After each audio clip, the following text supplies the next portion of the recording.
I need a job with a steady paycheck. I need a job that offers health care on day one for me and my kids. I want a job where I can get certified in technical roles, like robotics or software engineering. In communities across the country, hourly Amazon employees earn an average of over $23 an hour, with opportunities to grow their skills and their paycheck by enrolling in free skills training programs and apprenticeships. Learn more at aboutamazon.com. With a detailed agent directory you won't find anywhere else, Homes.com is the only place to find the in-depth info home shoppers want. Very in-depth info. Looking for a listing agent's contact info? We've got it. The agent with the most sales in your price range? Easy. Specialized agents with all the up-to-date info on your dream neighborhood? We'll know them. A Pisces who enjoys long walks on the beach? You've got other sites for that. Homes.com. We've done your homework. Heather is a nurse practitioner from United Healthcare. We meet patients wherever they live. During a house call, she found Jack had an issue. Jack's blood pressure was dangerously high. It was 217 over 110. So they got Jack to the hospital and got him the help he needed. He had had a stent placed in his heart, preventing a massive heart attack. If it wasn't for my guardian angel, I wouldn't be here. Hear more stories like Jack's at UnitedHealthcare.com. Benefits, features, and/or devices vary by plan, area, limitation, and exclusions apply. And now, here's the question. Hola, bitches. Good day to you and yours. All right. 2,000 passengers boarded the Ada Vida cruise ship for its first ever 133-day cruise around the world. Now departed last month, it's scheduled to continue through March, in spite of the fact that a norovirus outbreak has everyone on board puking and pooping uncontrollably. Fun times. And speaking of fun times, riding a roller coaster at SeaWorld is pretty fun. Well, it is unless you get hit in the face by a bird. That's what happened to a woman in Florida, and now she's suing SeaWorld. SeaWorld is hoping to have the lawsuit dismissed, arguing that they can't control the actions of wild animals. Meanwhile, in China, they struggled to control the actions of trained animals. A performance at a zoo there was abruptly canceled after a hungry sun bear attacked its handler in front of what we might say is a shocked audience. But shockingly, there were actually no injuries, but they did cancel the show. The good times ended. But that's how it goes sometimes, right? Something that's supposed to be positive ends up going sideways. For example, and I believe Mike will talk about this later, there's a guy in need of a kidney transplant. Now, on average, you're on the list for 3 to 5 years, right? Mm-hmm. This guy lucks out. He's fortunate enough to find a donor. Good stuff, right? Wrong. Turns out that the donor had rabies. Thus, the patient got a new kidney and rabies and ended up dying. That's a weird one. Because, again, the kidney had rabies. But that's what we're talking about today. Not rabid kidneys necessarily, but you think something's going to be positive or something's going to be good, and then, well, it just ends up not being that way. So today's question, brought to you by our friends at Advanced Hair Restoration, is how did a positive situation turn upside down? To be a part of the big show, call 206-803-ROCK. Like the Men's Room on Facebook, follow us on X and Instagram at Men's Room Live. Send your emails to the Men's Room at KISW.com, and now watch the show live on YouTube at KISW Rock. I need a job with a steady paycheck. I need a job that offers health care on day one for me and my kids. I want a job where I can get certified in technical roles, like robotics or software engineering. In communities across the country, hourly Amazon employees earn an average of over $23 an hour, with opportunities to grow their skills and their paycheck by enrolling in free skills training programs and apprenticeships. Learn more at aboutamazon.com. With a detailed agent directory you won't find anywhere else, Homes.com is the only place to find the in-depth info home shoppers want. Very in-depth info. Looking for a listing agent's contact info? We've got it. The agent with the most sales in your price range? Easy. Specialized agents with all the up-to-date info on your dream neighborhood? We'll know them. A Pisces who enjoys long walks on the beach? You've got other sites for that. Homes.com. We've done your homework. Kishana wanted to pay homage to her son. I lost my son to cancer when he was just 14 years old, and I came to United Healthcare to make a difference. She instantly made an impact on others. Anything that I could do to honor him, I understood I was once that person on the other side. Through her work, she's been able to turn her pain into purpose. I do it for my boy. He gave me so much. Hear more stories like Kishana's at uhc.com. You're jamming your favorite song, and while you aren't missing a beat, you could be missing a signal from your body. It's an SOS from your kidneys, and it doesn't sound like music at all. It's silent. High blood pressure, type 2 diabetes, and other risk factors can quietly stress the kidneys, leading to negative impacts on the heart. That's why you should ask your doctor about a simple urine test called UACR. Most miss the signal for hidden kidney disease and related heart risk. You shouldn't. Visit detectthesos.com today to learn more. Coming at you live from Auto Trader, here's New Car Energy. They're searching inventory. You can make a budget for your wallet to help you succeed. It's smarter car shopping just for Find you. your next ride at autotrader.com, powered by Auto Intelligence. Debauchery rolls on. You're listening to The Men's Room with Miles and Thrill. 99.9 KISW. Hello, Michelle. So away we go. Welcome to the 20th anniversary season, episode number 4,439. What a large charge program we have for you today. Guaranteed future repeat on this beautiful Monday afternoon. It is beautiful, man. Really nice. Good God, yeah. Exciting return of your guest is as good as mine as football season is kind of winding down a little bit. We have for you today our categories.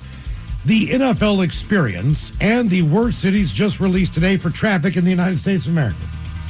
Two separate lists. All right. Two separate lists. So, like the best NFL experiences, I guess. If you go to these are the most expensive. So, as far as your experience goes, justgamblers.com, of all people to study this, they based this on the NFL game day experience and expenses, which includes the price of a ticket, the price for beer, just regular domestic beer, the price for a hot dog, and parking.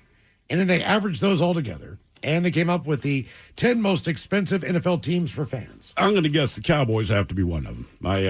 My dad still bitches about going to that stadium, right? Mm-hmm. Stadium's cool, that's great. But he's like, man, they have a contract with, I think it's Miller Lite. Yep. So that's the only beer, basically, that you could get. And then they were like $24, every time he got a beer. Right. He's like, it's freaking ridiculous, man. And then the point he made, he said the stadium is so cool because of that huge video board. He's like, you realize no one looks at the field. Everyone watches. Right. Yeah, so he's like, I spent all this goddamn money basically to watch a TV screen at the stadium. Mm-hmm. Now, believe it or not, as expensive as Seattle is for just about everything, and we know this to be a fact. I ordered 4 cheeseburgers for lunch today from McDonald's. $37. Damn. $37. With all the fees to get it delivered. $37. All right. Now, believe it or not, the Seattle Seahawks, for as expensive as everything is here, they're 22nd in the league. All right, so we get reasonable prices as far as football 32 teams? Yeah. So for the most part, one of the cheaper things that you can do in Seattle, which sounds ridiculous when you say it out loud, is go watch the Seahawks at home. Yeah. Go to an NFL game. Save money. Oh, it's insane. Some of those games last weekend were $5, including your Seattle Seahawks playing in Atlanta. That was a $5 ticket to get into that game yesterday. And Atlanta does a really good job with their concessions. I've heard that. They do. Actually, they do. They do very well. They've got... what do they got? They got $5. They've got a $6 beer, which is not bad, and they got a $2 hot dog. See, that's the winner right there, man. Yeah. So I mean, all things considered. Now, when you start getting into the world, believe it or not, Seattle would do better if it wasn't for one key stat that they included: parking. Yeah.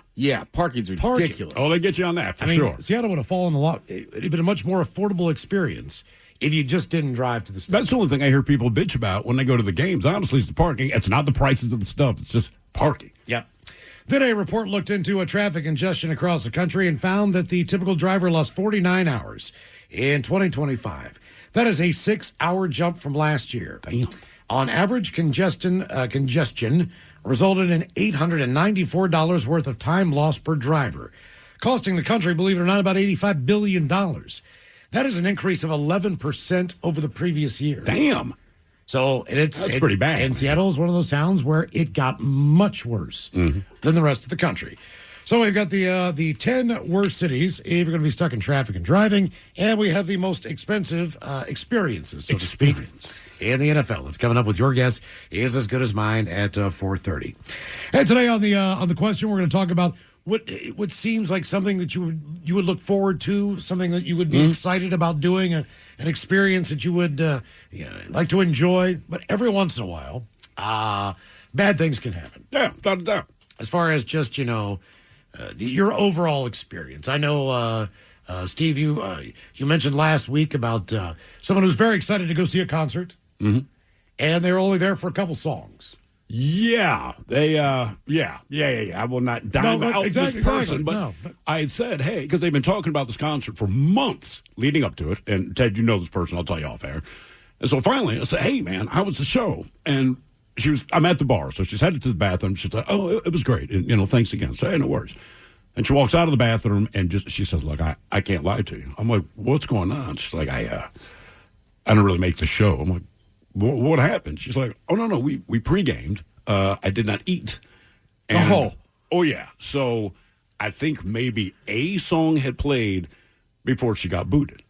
Right? Security asked her to leave, but then as a result, what made it worse was she was there with some other friends, so they kind of all had to go. So she's like, yeah, some people are very unhappy with me right now. So I said, look, man, you don't have to apologize to me. When it's stuff like that, I'm like, believe me, I'm a veteran of that type of thing. But she was so excited for months and months, always going on about it, got the tickets, man, and booted by the first song. It's like, damn. So it wasn't even like, I got too drunk, I got to leave. Like, security was like, you got to go. Yeah, security was like, hey, that's a different level. That's the difference. You can police yourself and say, you know what? I drank too much. I'm going to go home. All right, that's one thing. It's different when security walks up and says, hey, you cannot be here, man. And then, so the whole thing went down in flames. I felt bad. I'm like, we know how much a ticket costs to go see oh, God, yeah. It was a climate pledge, man. I mean, I'm just laughing because it's funny, but trust me, I mean, the whole night's going to cost money when you go out to, have a few drinks beforehand, maybe get some food. Well, and you're so amped things, up, especially if you're going to a show, you're all excited. Yeah. And half the time, it could just be based on, maybe how drunk you get or just something that happens that you don't expect. And we'll start with this. That is the last person I thought it was going to be. Exactly. And she felt really bad. And I'm like, look, man, don't feel bad on my behalf. I feel bad now because that person's so nice. All the time. Yeah. Right. Always keeps it together, right? Real sweet. Yeah. And this is the one time. And I'm like, unfortunately, I was at the show that you wanted to see, man. But I'm like, I get it. Like, so I was just telling her, I understand you feel bad. You could tell that she felt bad about it. But I'm like, don't feel bad on my behalf. Just feel bad for you. Right. Well, look, it happened this summer, right? Me and my buddies, we went out to the Gorge for the Outlaw Country Festival. All right. Right? So I forget who the opener was, but we got in there. We saw Billy Strings. Beautiful day, Memorial Day weekend. And then I just don't personally care for Bob Dylan. Like, I respect what he's done for music. Yeah, I'm right there I with just you. didn't grow, for whatever, my parents didn't play. I just didn't grow up with a ton of Dylan. But we're at that bar down there, like right next to the stage, right? I look over, my buddy Rob, he's having a moment, right? I didn't realize how important Bob Dylan was to him. Okay. And about song 5 ends, and then wind picked up, and Bob Dylan said, I got to leave the stage because there's a weather advisory. Oh, see? How many more times is Bob Dylan going to be around? I saw he announced the tour today. He ain't coming here. Right. Okay. But I mean, to me, I was kind of like, weather delay. But I looked over, and you could just see the emotion draining out of Rob's body. That sucks, man. And he goes, "This is really all I came for." Oh man, sorry, bud. So sad. Well, that's kind of what we're talking about today. Yeah. You thought it was going to be a positive situation somehow. Depending on what the factor is, it turns upside down. So they say cruise clusters of norovirus are making their presence felt this year. And it's been a while. Believe it or not, it's been a few years.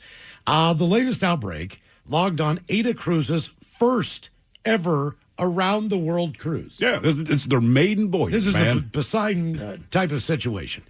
The German cruise line, this, by the way, is a brand-new vessel. It's the Adia Diva. It departed Hamburg on November 10th for a 133-day trip. Stop scheduled in the UK, the United States, Mexico, Costa Rica, South Africa, and Japan. Wow. All right. But passengers began experiencing vomiting and diarrhea after a stop in Boston. Then that continued on to New York and then Miami. Now, according to the CDC, about 100 of the 2,000 passengers and 6 crew have fallen ill. The cruise line, and you don't just get off the boat. No. You got to, I mean, you're going around the world. I mean, it's going to take 133 days. You fight this out. I mean, you don't get off in New York and I'll just fly home. No, that's not how it works. This is something you've been planning for years. This cruise is sold out. It has been for years. Really? It's been sold out for 5 years. Look, they went to build this boat. Okay. And said, we're going to do this. This boat is going to be able to handle this. It's going to have all the new bells and whistles, and we're going to take it around the world. All right. So when you sign up for this thing 5 years ago, like, look, can you imagine signing up for something right now? It's going to be 5 years ago. Normally, that only happens if it's a Metallica concert. Right. Or something like that. But yeah, you got to really plan stuff out 5 years ahead. To look that far down the road, situationally, and you pay for all that stuff. So all of it. It's already been paid for. But the cruise line says it responded by ramping up cleaning protocols and isolating those passengers who were sick. Now, norovirus has been the main culprit behind most cruise ship gastrointestinal outbreaks. Of 21 CDC reported cruise outbreaks, 16 were tied to the norovirus. It was linked last year to 15 of 18 outbreaks, just to give you an idea. But apparently when it hits you, it is bad. And they know the cruise ships tend to mirror wider trends ashore, where outbreaks are also on the rise. But for whatever reason, there is a new dominant strain out there. Ada pointed out this is the peak time of seasonal illness, adding with the additional hygiene measures, cases are slowly going down on the boat, and the cruise is expected to continue until March. Have fun with that. So they're going to keep sailing on. But even if you're not sick, the threat of getting sick. Yeah, just touching anything on the boat. And I like how they say, well, norovirus, it does not affect cruise ships nearly as much as just normal people on mainland. I'm like, but you could stay home. Right. Or you call up from work. I'm not stuck on a boat around thousands of other people. Yeah, exactly. That's why you hear about it. And being that sick, not at home, is awful. Mm-hmm.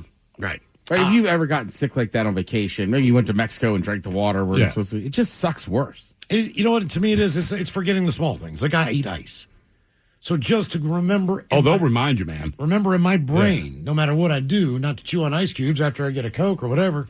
Those are the brushing my teeth, just dumb stuff. But a lot of places they'll using even bottled water. I don't even think about it. Yeah, they'll tell you, look, man, we use bottled water, or the ice is from a filtered system or something. But that's a brag point at some of those restaurants. Right. There was a guy that had a restaurant on the beach in the Dominican Republic, and it was a seafood place, and they specialized in rock lobster. Lobster. That was butterfly down the middle, and then spatchcock grilled. All right. And they turn it over and fill the whole thing up with butter, serve it to your table. It is a grilled lobster. It is probably one of the best tasting lobsters I've ever had in my life. I'm not the biggest lobster fan. Right. This was absolutely freaking phenomenal. It was great. Also got some ceviche. I don't know what got me sick. Probably the ceviche. I was sick for 3 days. Now, I was only down there for 5. Oh, man. Because, you fly one day and you fly another day, and there's your whole week right there. Yeah. So for more than half of the trip, I couldn't stomach anything. I mean, anytime I would drink water, I was throwing up water. And the problem is... Were you pooping too? Oh, yeah. You can't just drink water out of the sink in the Dominican Republic. You got to go buy bottled water. Mm-hmm. So I got 6 of these things. As soon as I drink one, man, I throw it right back up. Damn. I couldn't even keep down bottled water. It was that... I mean, I was sweating. I thought when that thing hit me, I told my wife, I think I'm going to frickin' die. Right. I mean, I am sweating. This is also one of these hotels that a ceiling fan, but it was older, kind of like little huts. So you really didn't have air conditioning. So it gets hot. So you're just hot. So now you're just sweating hot at night in the Dominican. And I mean, I got swamp ass. Oh, yeah. Because I've been going to the bathroom so much and nothing is solid. I mean, nothing is solid. God. And even, I'm guessing the ceviche, man. Even to go up and sit at the pool, I had to get in the shade. I could not sit in the sun. I was just like, I was turning into a raisin. I was just like, I couldn't even lay down. Right, all dehydrated. Because I felt so bad the entire time. We had plans. We were supposed to do this, that, and the other. There I am just... Another thing is, you're cold, but you can't put a blanket on top of you. Right. Because, it's too hot. But your body's cold. But there's nothing you can do to warm up. Like the blanket won't even help. You can't warm up on the inside. It's hot on the outside. Sure. You're sweating like you're in a sauna. Like we, at one point in time, had to call the services to come up and change the sheets. Because they were so soaking wet with my sweat. God. There was no real place for, my wife to lay down without being covered in just, sick sweat. Right. And that's not hers. Well, and again, if you're home, it's like at least it's your own bed. Yes. And your own stuff. Yeah. I don't know why. It just makes it a little bit better. Because that's the comfort of home. Yeah. Right? If you're going to feel that bad, wouldn't you rather be home? And when I got off the airplane, the shuttle bus was an hour and a half or 2 hour drive up a very windy mountain road, then back down to a beach, blah, blah, Right. blah, blah, blah. That's where the hospital was where the airport was. So for me to even, and that shuttle bus was taking people specifically to that hotel, or a couple other hotels I dropped off. But either way, it wasn't like there was a ride back to the hotel, to the hospital, to the airport. I'd have to find a ride, through those windy roads that are gravel and, switchbacks, car sickness, just the entire thing, just to get to the hospital if I wanted to go there. It sucked. So you just waited out, basically? I basically did, yeah. I mean, that cold shower after cold shower after How cold long shower. after you ate did this thing hit? This was about an hour and a half. Damn, that's it. It was fast. I would throw. It's got to be the ceviche. Right, because it just seems like if the lobster's cooked, it's got to help. You're pretty safe, right? Then you have raw fish, and I know they put citrus and all that kind of thing on there, but it's like, I'm always wary of getting ceviche at a restaurant. Not for any reason other, and look, I used to serve it all the time, but I felt a lot more comfortable because I had prepared it. I know what I had done. I knew my hands were washed, all that, and I'm sure it's very good. But like my mother, she'll order ceviche in a heartbeat. She's like, "Do you want some?" I'm like, "No, I don't want to risk it, man." I pick and choose by the restaurant. I mean, you get a sense, right? But it's like, I don't know. If you're just slinging $2 tacos and ceviche, I'm like, I pass it. No, the chef was he was the guy. The chef was also the waiter. It was like one of those deals where he came out and he asked where we're from. We told him where we're from, and he's like, "Oh man," he's like, I spent 5 years in D.C. And I was like, "Well, did you like it? I mean, did you enjoy living there?" He's like, man, I was in the pen." He's like, "Then I got deported down here, man." He's like, "I didn't really see much of it." He's like, "I was only there for a week before they throw my ass in jail for something." So probably didn't love it. He said, yeah, I didn't really have much of an experience there. How did a positive situation turn upside down? 206-803-ROCK. To remind you that 60% of sales on Amazon come from independent sellers, here's John from Devil Dog Pet Company. We run our family business from Sterling Heights, Michigan, but we can reach customers all over the country thanks to Amazon. Good boy. Shop small business on Amazon. With comprehensive reports on local schools you won't find anywhere else, Homes.com is the only place to find the in-depth info home shoppers want. Very in-depth info. Curious about where a school ranks in the state? Look no further. Percentage of teachers in their first or second year? We've got it. Lowest student-teacher ratio? No problem. The best cafeteria lunch in the district for your 9-year-old food blogger? Would it surprise you if we said yes? Homes.com. We've done your homework. Deborah had to have surgery. I had hip surgery in November of 2024. Her United Healthcare nurse, Crystal, checked on her. We do a routine call after surgery, and I could tell that she was struggling. Deborah needed help. My infection markers were through the roof. And Crystal knew what to do. I called the hospital and said she's coming in. And got Deborah the help she needed. Crystal and United Healthcare saved my life. Hear more stories like Deborah's at UHC.com. Benefits, features, and/or devices vary by plan area. Limitation and exclusions apply. You're jamming your favorite song, and while you aren't missing a beat, you could be missing a signal from your body. It's an SOS from your kidneys, and it doesn't sound like music at all. It's silent. High blood pressure, type 2 diabetes, and other risk factors can quietly stress the kidneys, leading to negative impacts on the heart.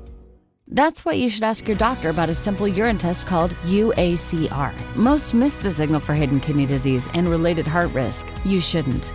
Visit detectthesos.com today to learn more. Coming at you live from Auto Trader, here's New Car Energy. They're searching inventory. You can make a budget for your wallet to help you succeed. It's smarter car shopping just for Find you. your next ride at autotrader.com, powered by Auto Intelligence. From the Pinky's Plumbing Studio, you're in the men's room. Performance at the Hangzhou Wildlife Park in China. Went a little off the rails there. They say never give a twin a bear and its food. A handler learned this the hard way when a hungry sun bear attacked him for the snacks that he had in his hand. At first, the bear looks cute. Sun bears famously look like humans in bear suits. So alarm bells really didn't go off for anyone in the audience until the bear basically body slammed the handler to the ground, fiercely trying to get at the snacks.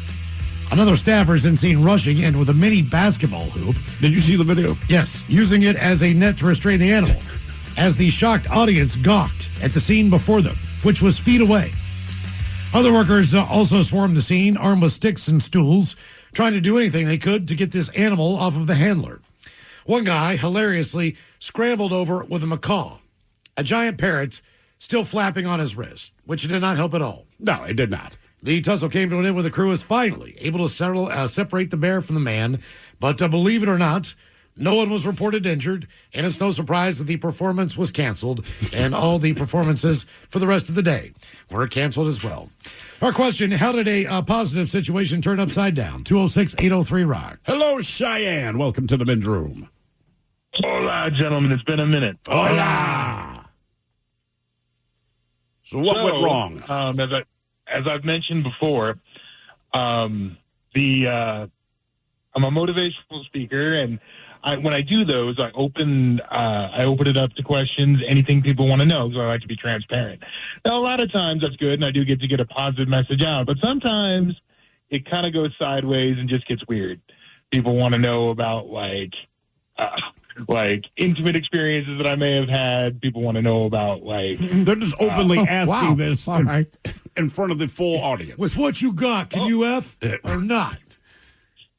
Yeah, I mean, and it's unbelievable how much people's sheer morbid curiosity just takes over. It really does. What's the most uncomfortable question? And do you still answer it, or do you say I'd rather not answer it? I very rarely do I not answer, because I do like to, especially when it comes to disability stuff, I like to spread as much awareness as I can. Sure. Usually what I'll say, so the weirdest question I've been answered was probably can you use the bathroom on your own, from someone that had just seen me in the bathroom, like when we were on a break or something. And as far as the intimacy questions, I just say, yes, everything works, and just leave it at that. Yeah, but you live in Wyoming. How are you going to get it to work if there's no one to work it with? Yeah, exactly. Well, South Dakota for the 1000th time. Right. I know. We always screw it up. Sorry. Every time. But no, it's all good. Do they ever get real specific? Like, are you an analingus, or is it just, does your stuff work?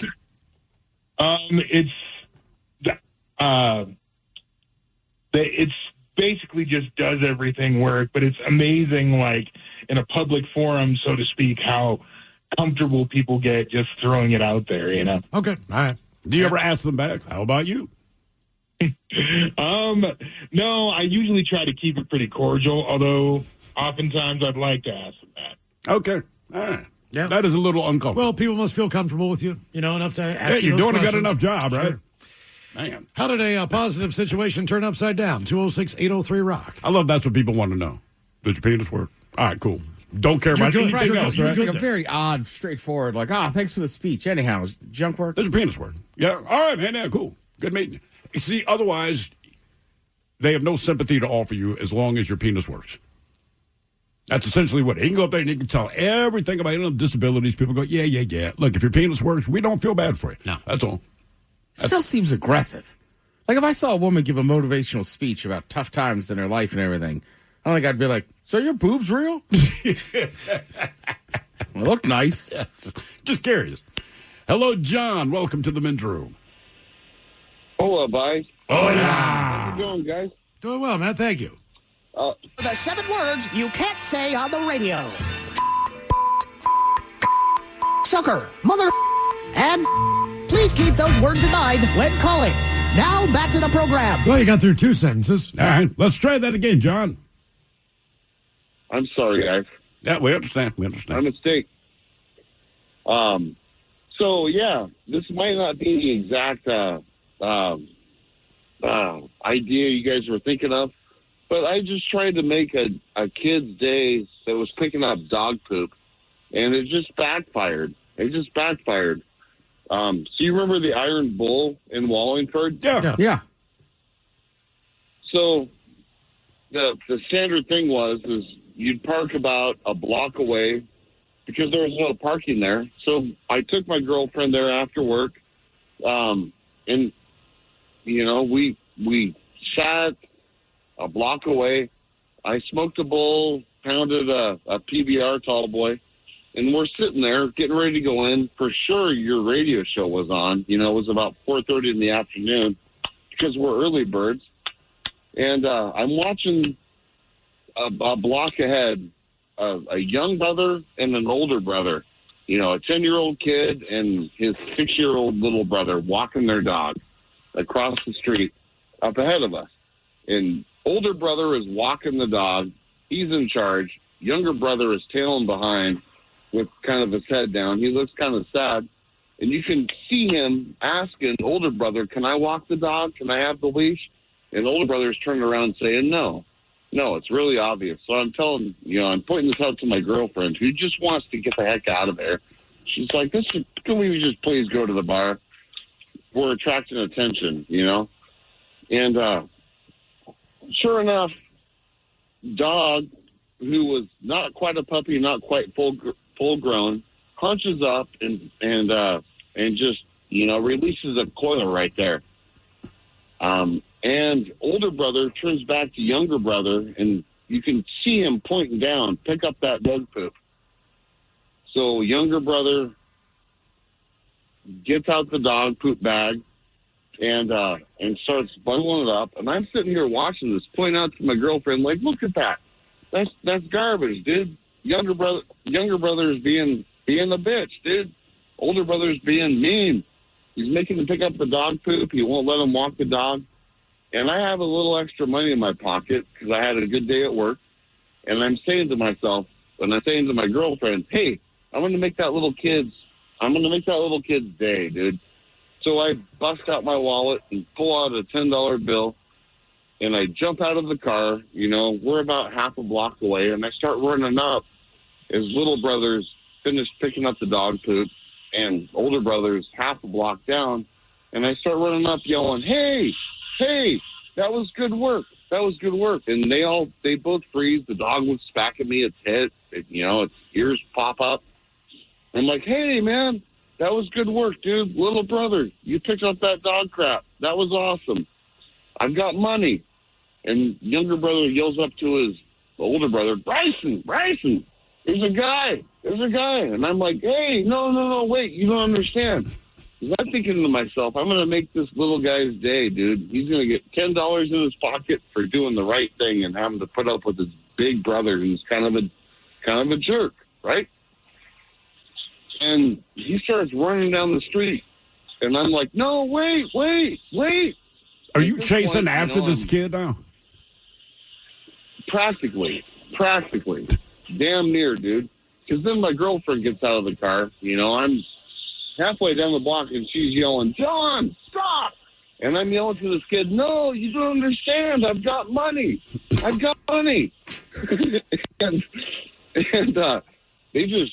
they booked it down the street. Yeah. Obviously, they went home and told their mom and dad. Yeah, and that was not at all my attention, dude. It was just, and that's typical John. That's typical John type of stuff. I'm getting that vibe from you, man. Somehow too. I just have the sense that it would go wrong. I don't know why. Yeah, there's something about it. It always does, man. I had good intentions. So I just saw this little brother being disrespected. He didn't get to walk the dog. All he got to do was pick up the dog crap. Yeah. I'm like, man, he's going to have an extra $10 in his pocket. And instead he's getting chased by a wild man. Yeah. It's a little weird. Maybe don't do that.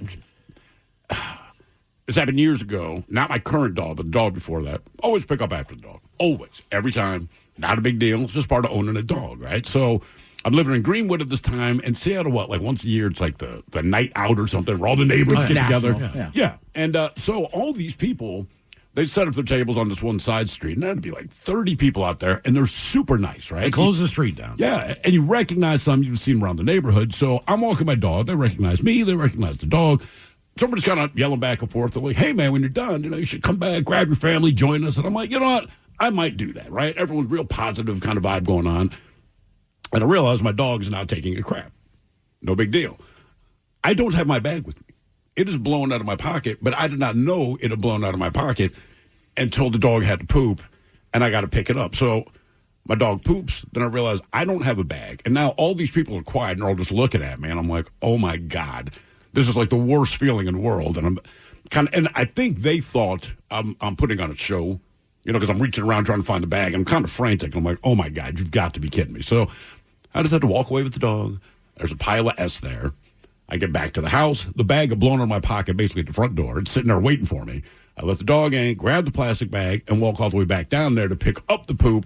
But by then, they'd already passed judgment on me because they're thinking the only reason he's doing this is because we all witnessed it. And I'm like, man, I wanted to tell him, like, I swear to God, I had a bag. I was going to pick it up. That is not a good feeling at all. It really isn't. How did a positive situation turn upside down? 206-803-ROCK. Hello, Ben. Welcome to the men's room. Hello, bitches. Hola. So back in college, I had just broken up with my high school sweetheart of a couple years, and so I was feeling, frisky, and I was flirting around with another girl, and it was a girl that I'd known for absolute years, so I was really excited for it. We had planned on hooking up at this party that we were all, going to go to. A kid's parents were out of town in Hawaii, and so we were like, yeah, let's go.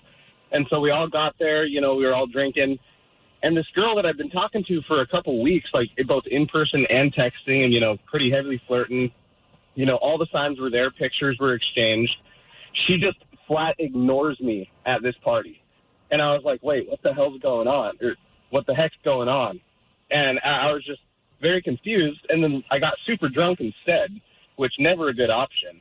And then later on that night, not only did I end up walking in on her having a threesome with another guy and his girlfriend, but I ended up drunk texting my ex-girlfriend being like, you'll never find somebody like me. I was like 20 years old. I was just dumb. Was she? But, yeah. She wasn't your ex-girlfriend, though, was she? No. I ended up texting my ex-girlfriend because the rebound instead opted for a threesome with another guy and his girlfriend, which honestly you can't really blame her as an adult. I was going to say, yeah. man, I mean, it's a threesome. What are you going to do? So did you ever find out why she completely ignored you? Or was that why she completely ignored you? That was why. She just had other plans. She was like, you know what, I'm in college. I want to have fun where I can have fun, and this was the option that had the most fun. And I was like, you know what, I can't even be too mad. No, I tend to agree with her. Yeah, I mean, did you ask to join? Like, hey, looking for a fourth? Oh, God, no. The second I walked in the room, because I drunkenly was kind of wandering the house, because I was like, where'd everybody go? And, of course, I knew where everybody went. And I walked in, and there they were, and they were like, get out. And I was like, oh, okay. Yeah, I was just dumb and super drunk. I ended up taking 4 or 5 shots of 151 after I was already drunk. That's a bad morning, too. Puked on the dishes in the sink. It was a bad thing. Okay. Yeah. 20. I mean, again, I think we've all been there. I was going to say, that's the right age. But maybe not walking in on a threesome, but everything else about his night. Like, yeah, I've been there.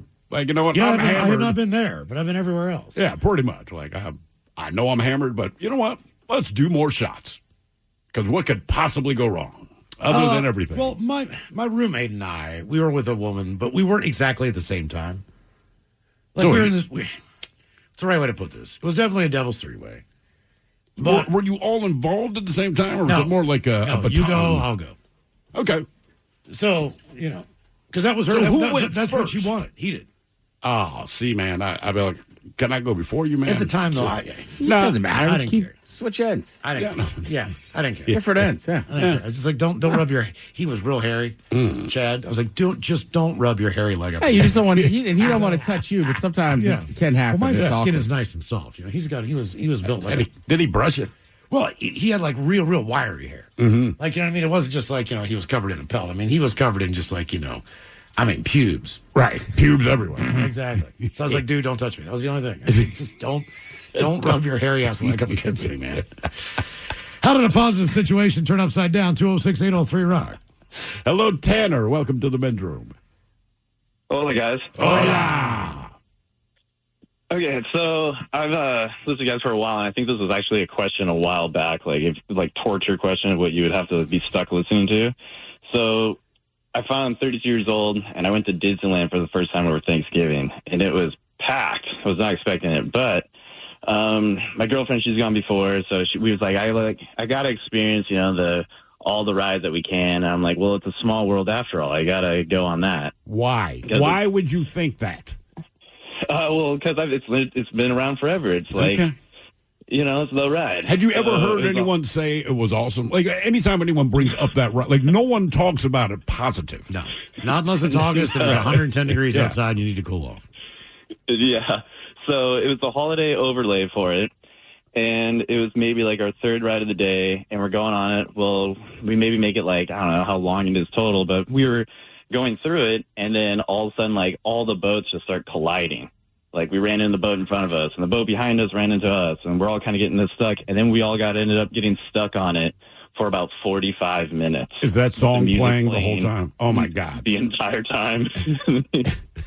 Yeah, it's not good. I'm pretty sure that was one of your questions a while back. Like, I think. Look, I know people that love going to Disney parks and hate that ride. That's what I'm saying. I've never heard a glowing review. That's the one. I don't even know why they still have it. You know, nobody. I think likes little it. kids like it, and it is. If you're in Florida, it is air conditioned, right? But that's about it. I was on Jurassic Park, which is they put you in a Jeep and they take you through. You know, the dinosaurs pop out and all that crap. So it's a rumbling thing, but it's actually on a rail. It looks like a Jeep, but it does all the rumbling stuff and kind of gives you that, you know, that the whole experience of the ride. When stuff jumps out, the Jeep leans and you know, it does all that crap, right? And it's the ride is going fine. There's nothing that I know is going wrong, but some kind of mechanical issue happened to this thing. So there we are in the dark for a long time, probably like 15, 20 minutes. Fortunately, this room is air conditioned. Right? So it's just an indoor thing. Right. Okay. Now, so at one point, you know, they turned the floodlights on, and you can see like somebody with a ladder and walking around and all that stuff. And eventually, they just shut the damn thing down. But, you know, now the curtain's pulled back on this thing. They turn all the lights on the inside. Oh, that's got to kill any kind of sense of magic. And you're looking around. Well, it was kind of intriguing to see how they did it. But at the same point in time, you're looking around going like, that's how they do that. Yeah. And then you're just like, but it was so weird because you had to walk all the way out. Like, think about the haunted house we went to. Yeah. You had to walk all the way back out through everything that you just came through to go in through the front door, the back door, wherever it was. And it was just a warehouse. It was just really a warehouse with a track in the middle. You don't want to see. I've been on Space Mountain. Yeah. Where something happened. So they had all the lights on. And you can't believe how the headspace you have, too. Right. It's just, you realize, like, oh, this is just an old wooden roller coaster. But it's usually dark in there, so it's fun. So is Jurassic Park. But Miles is exactly right. Seeing it all, it was like, yeah, it's kind of takes away from it. It takes the magic away. Yeah, 100%. To me, I always equated to Kiss taking off their makeup. They took off their makeup, and you're like, man, you guys aren't really good. Yeah. You know, I mean, like, we got the makeup on, it was this whole thing, so you don't realize that maybe the music's kind of stupid. But you have limited amount of time. I mean, you're there for the day. Yeah. And that's an hour that you waited just to get on this thing. And then so have it to wasn't walk like you off. just walked on the thing. You know, I mean, you were in line forever. I have been in Disney World where the Aerosmith Rock and Roller Coaster got shut down for a safety reason. All right. But we were, like, in the room about to go on. And they were like, you can leave or you can wait. So we're like, we're going to wait it out. So they were like, when they fixed it, it was only like half an hour. They were like, all right, we're going to run it twice for you guys. They kicked Aerosmith out, by the way. It was like, sweet. Did you hear that? That one's gone? Well, they kept the roller coaster, but they're changing the theme. Steven Tyler and all that crap's gone. He used to do the intro and like, yo, right, rock and roll. Yeah, I mean, look, it's cool, but it's very dated. Yeah. Yeah, for a fact. I think they're doing Minions or Yeah, whatever they're doing. How did a positive situation turn upside down? 206-803-ROCK. To remind you that 60% of sales on Amazon come from independent sellers, here's John from Devil Dog Pet Company. We run our family business from Sterling Heights, Michigan, but we can reach customers all over the country thanks to Amazon. Good boy. Shop small business on Amazon. Homes.com has collaboration tools to help home shoppers search, share, and discuss home shopping with family, friends, and their agent directly through the site. Though it was fun to get that email from your husband about that 3-bedroom in the hills, to which you replied via text that you would never live in the hills and you'd like to find a 3-bedroom closer to the beach. To which he replied, why are you so uncompromising? A fun way to spend an afternoon, but we think it's just a tad bit easier our way. Homes.com. Ding dong. We've done your homework. United Healthcare nurse Crystal checked in on a patient. We do a routine call after surgery, and I could tell in her voice that she was struggling. Crystal knew she needed help. I knew that this is very serious. This is like septic. This is life-threatening. And she knew just what to do. And I called the hospital and said, she's coming in. Here are her labs. And got her the help she needed. I see my role at United Healthcare as a life-saving role. Hear more stories like Crystal's at UHC.com. Benefits, features, and/or devices vary by plan area. Limitation and exclusions apply. I'm caught up in the game. My attention is on every play and every whistle. But what I'm missing is a signal coming from my kidneys. That signal isn't like a ref's whistle. It's more of a silent SOS, which could be warning me of an increased risk for events like heart attack or stroke. And a way I can catch that signal? A simple urine test called UACR. If you have type 2 diabetes or high blood pressure, talk to your doctor about the UACR test. Detect the SOS. Visit detectthesos.com to learn more. You're tuned into Auto Intelligence, live from Auto Trader, where data, tools, and your preferences sync to make your car shopping smooth. They're searching inventory. Oh, yeah. They find what you need. They're gonna find it. You can make a budget for your wallet to help you succeed. Pricing's precise and true. So true. It's smarter car shopping. Ooh. Just for you. Oh, it's just for you. Find your next ride at autotrader.com. Powered by Auto Intelligence.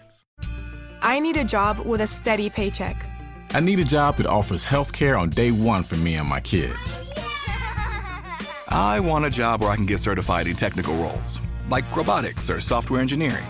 In communities across the country, hourly Amazon employees earn an average of over $23 an hour, with opportunities to grow their skills and their paycheck by enrolling in free skills training programs and apprenticeships. Learn more at aboutamazon.com. With comprehensive reports on local schools you won't find anywhere else, Homes.com is the only place to find the in-depth info home shoppers want. Very in-depth info. Curious about where a school ranks in the state? Look no further. Percentage of teachers in their first or second year? We've got it. Lowest student-teacher ratio? No problem. The best cafeteria lunch in the district for your 9-year-old food blogger? Would it surprise you if we said yes? Homes.com.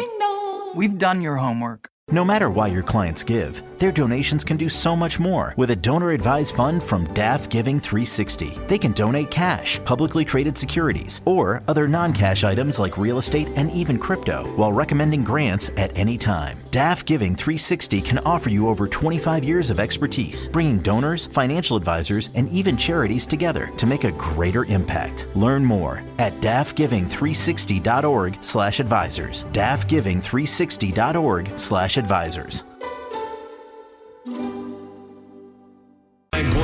KISW. The shenanigans continue. This is the Men's Room with Miles and Thrill. Cold weather's coming, and once again, we partnered up with the Washington State Council Firefighters and Operation Warm for Coats for Kids. The goal is to put 2,500 brand new coats on kids who need them here in Washington State. $25 puts a brand new American-made coat on a kid that needs one over the winter.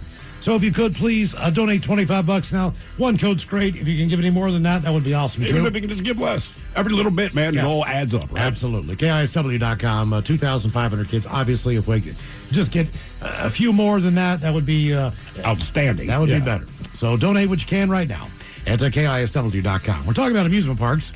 People having, some not-so-great experiences. Florida woman is suing SeaWorld Orlando after a duck allegedly struck her in the face while she was riding the Mako roller coaster. She was knocked out. The lawsuit, filed in Orange County, claims that SeaWorld failed to keep the ride area safe and did not warn visitors about potential bird strikes, a risk the suit argues is heightened by the coaster's speed. It was going about 73 miles an hour when the duck hit her in the face. Actually, it was not a duck. It was not a duck? I just read it today. Territorial... sea egret or something like that. Okay. Not that it matters. They're splitting hairs here, but it wasn't a duck. Well, they're saying that the coaster is over water, so it's over a lake. Okay. All right. So, yes, birds do land there. The complaint contends that these factors combine to create a zone of danger for collisions with birds, especially ducks, gulls, and geese, and that the ride's design may even disorient birds, making collisions more likely. Now, the woman who's seeking at least $50,000 in damages in a jury trial says the incident left her with permanent injuries, both physical and mental, and has diminished her quality of life. Now, here's the update. SeaWorld is now pushing back against the lawsuit. In a court filing, they said the woman was, in fact, hit by a snowy egret, a type of small white heron. This matter does not and has never involved a duck, the park said. I like that's their defense. SeaWorld is seeking to have the lawsuit dismissed because it's not responsible for a wild animal's actions. The park's lawyers noted that the woman refused medical attention because she wanted to keep going in the park. Right. And did not want to be held up any longer. They also rejected the lawsuit's claim that having a coaster near water created a zone of risk, saying the incident could have occurred regardless of the presence of any body of water within the park. Yeah. So our question, how did a positive situation turn upside down? 206-803-ROCK. Right, it's a wild animal. Yeah, no, like, look, man, we did not design this coaster to provoke birds to fly into the faces of the people that visit our park. That's bad for business. But we have no control over where the bird's going to fly, man.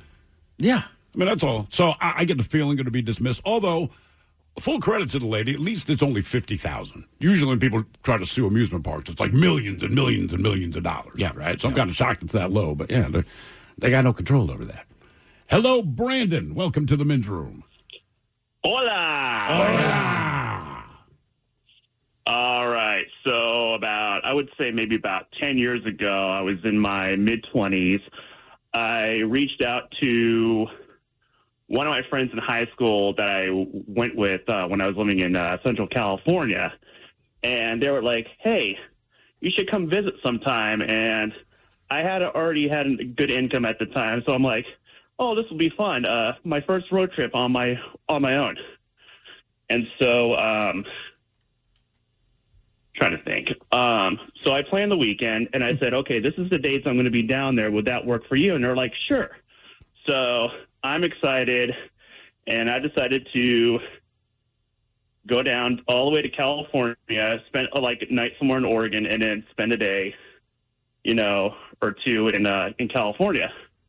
Well, I got there, and I messaged them, and I was like, hey, I'm here, what would you like to do? Where would you like to meet up? And I never got a response the whole time. And so I'm like, okay, I'll stay another night. Maybe they're busy, whatnot. And then the next day it's the same thing. They completely ignored me. And then... Once again, men's room callers, here are the 7 words you can't say on the radio. Sucker, mother, and please keep those words in mind when calling. Now back to the program. All right, Brandon. No more brown words. Sorry. Yeah, we get it, man. We get it. So anyways, I was like, okay, forget it. I'm going home. And then I went ahead and, I'm sorry. I went ahead and drove all the way back, like 16 hours in one day. And I was just so fuming. And then a few days later, they're like, oh, sorry. What was their explanation? I don't know. It was a bull poo-poo reason. So, well, maybe they didn't want to hang out with you. I guess. I mean, Yeah. I did. Long story short on that, they're like, oh God, he's actually here. How long had you known these people? Yeah. Oh, I've known them since I was like in freshman of high school, and I was like 25 at that time. Huh. All right. Okay. But they never really explained why they completely blew you off. They never explained it. It was just, yeah. Well, hopefully the last time you ever talked to him. Yep, that was completely it. I was like, I'm done with this. Okay. Yeah, fair. God damn, man. Especially a long-ass drive like that, man. I would be livid. Yeah, without a doubt. Like, just answer the phone at least. And then just lied to me about something. Oh, man, I don't know. She broke her ankle. We had to go to the hospital. Anything. Not just completely ignore it. Damn, man. Good times. Good times. That's why I hate road trips. Hiker in Colorado owes his life to a friend's quick thinking and a simple belt after a dangerous fall on a mountain near Buena Vista. The group was 10,000 feet on the North Sheep Mountain, a steep, trailless peak with challenging rock terrain, when one of them slipped and tumbled 200 feet down the mountain, suffering multiple head injuries and coming to rest head down on a slope with a drop. With the injured hiker at the risk of sliding even further, a friend then took off his belt and used it to tie the injured man to a fallen tree. And that bought some time until help could arrive late Sunday afternoon. The Chaffee County Rescue and Rescue North team received a call at sunset and triggered a risky mission that stretched through the night.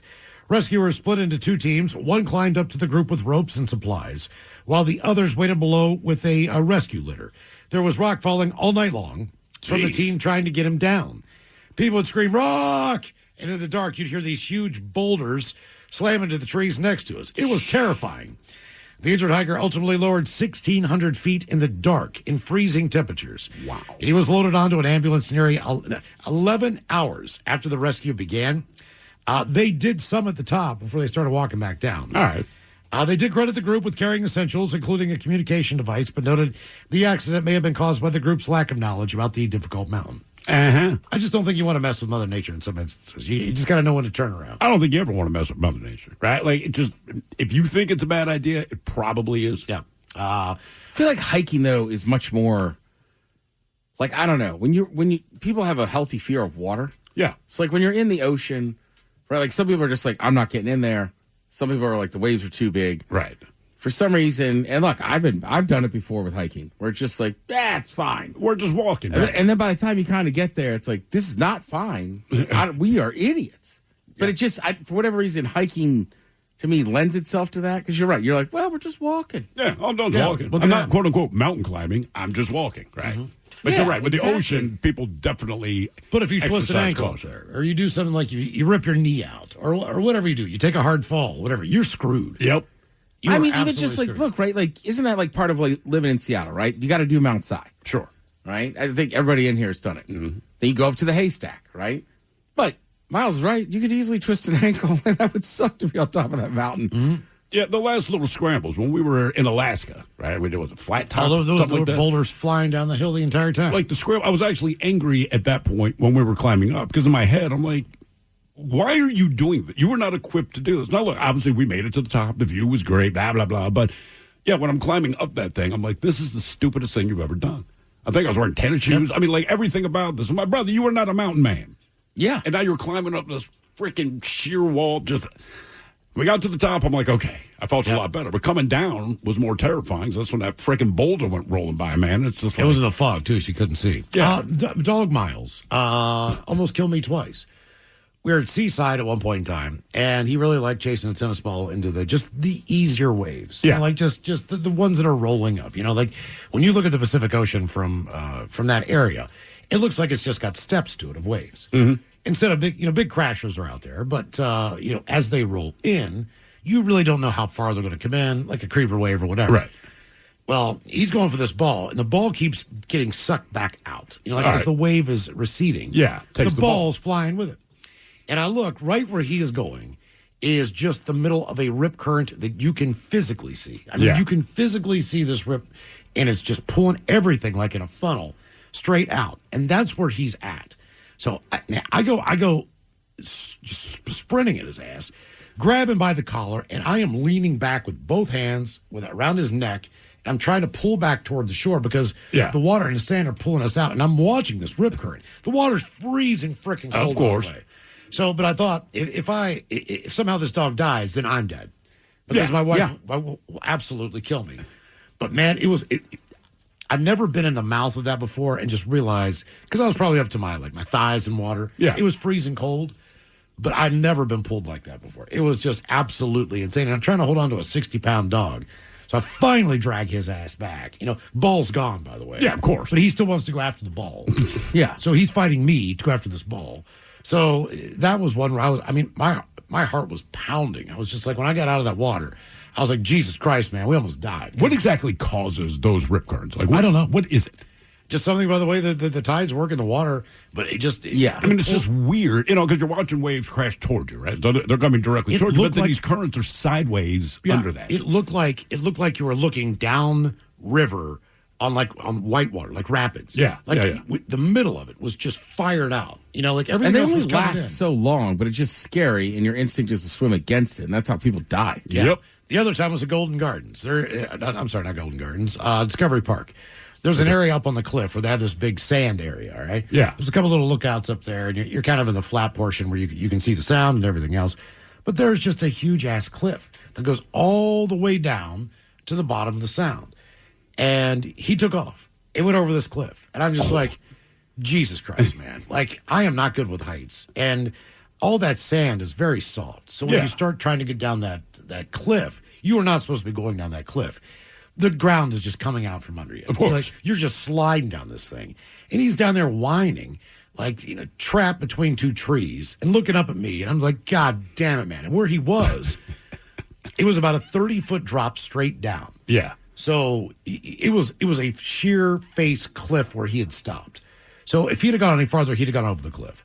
But at the same time, I got to go to that cliff's edge, pick his ass up, and see how I'm going to crawl with this freaking 60-pound dog back up the hill. And are there other people around? No. Nobody would go down there. They got signs. At least they used to. Like, don't go over the cliff, you dumbass.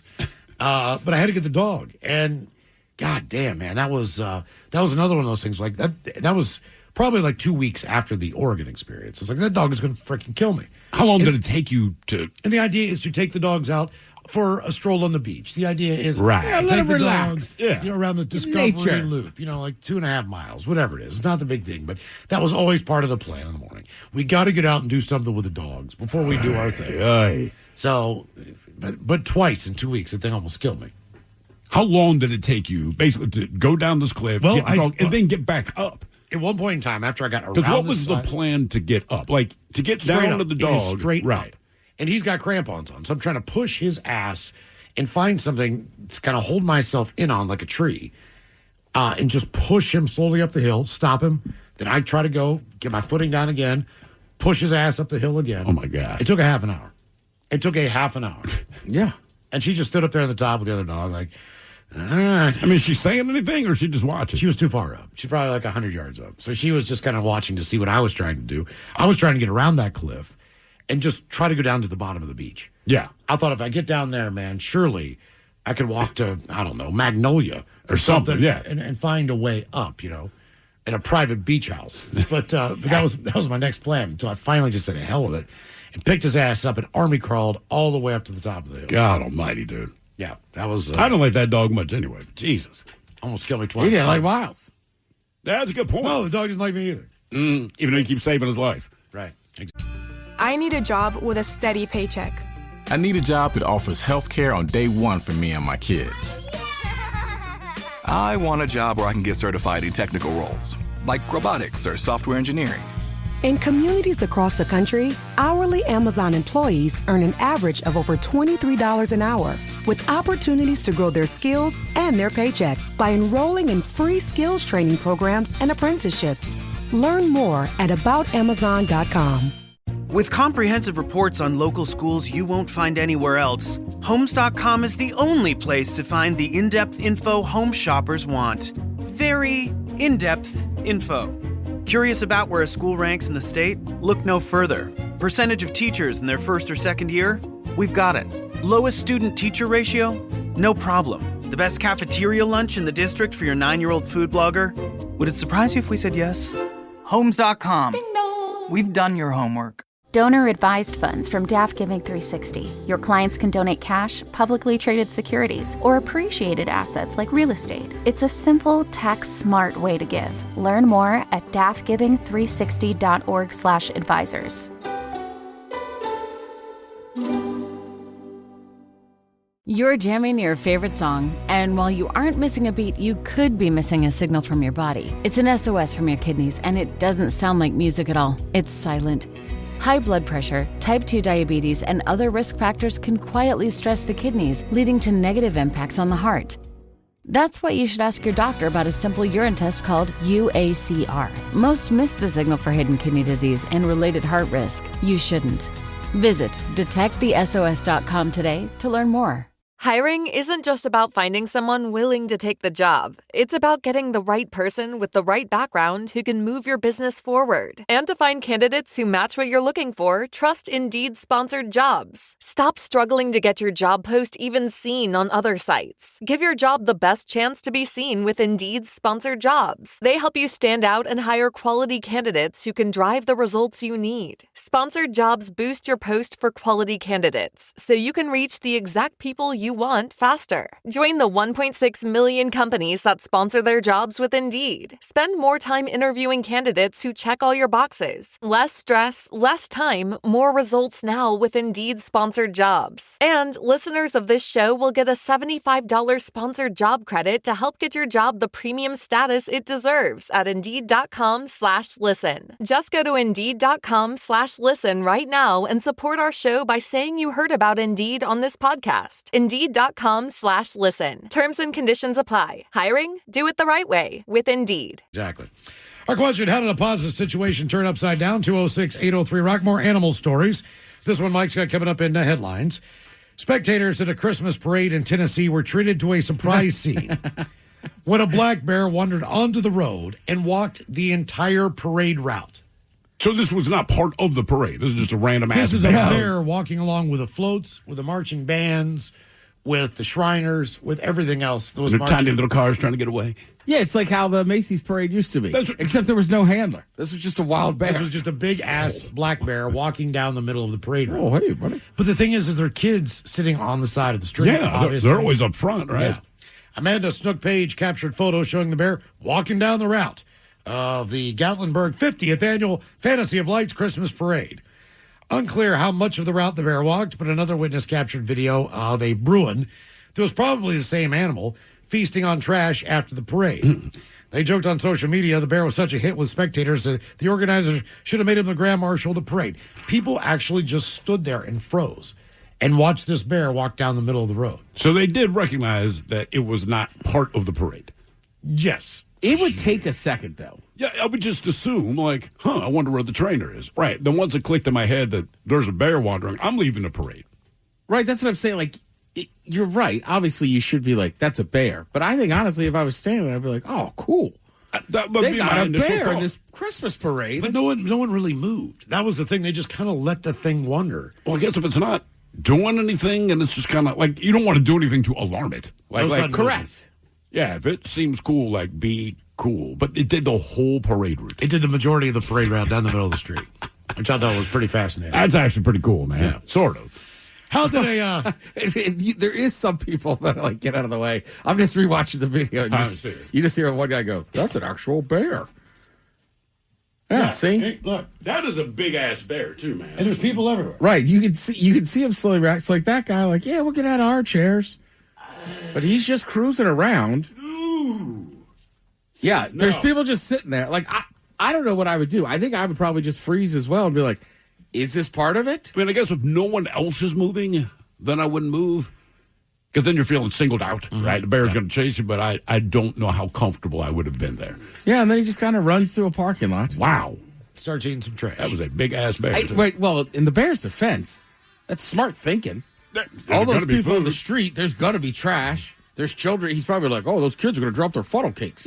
And if they don't, I can eat the kid. That's very specific. Yes. How did a positive situation turn upside down? 206-803-ROCK. I need a job with a steady paycheck.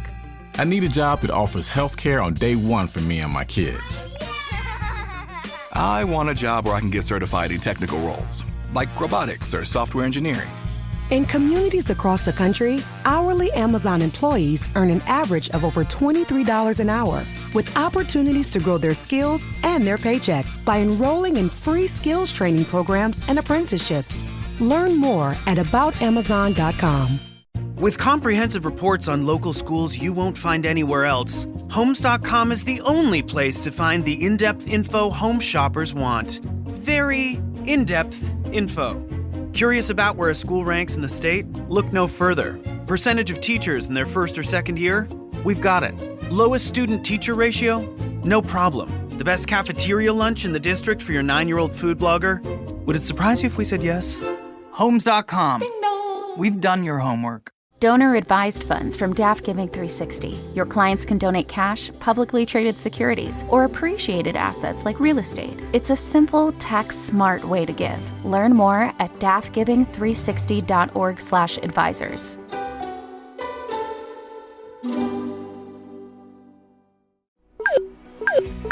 In a world of endless notifications, there could be an important one you're missing.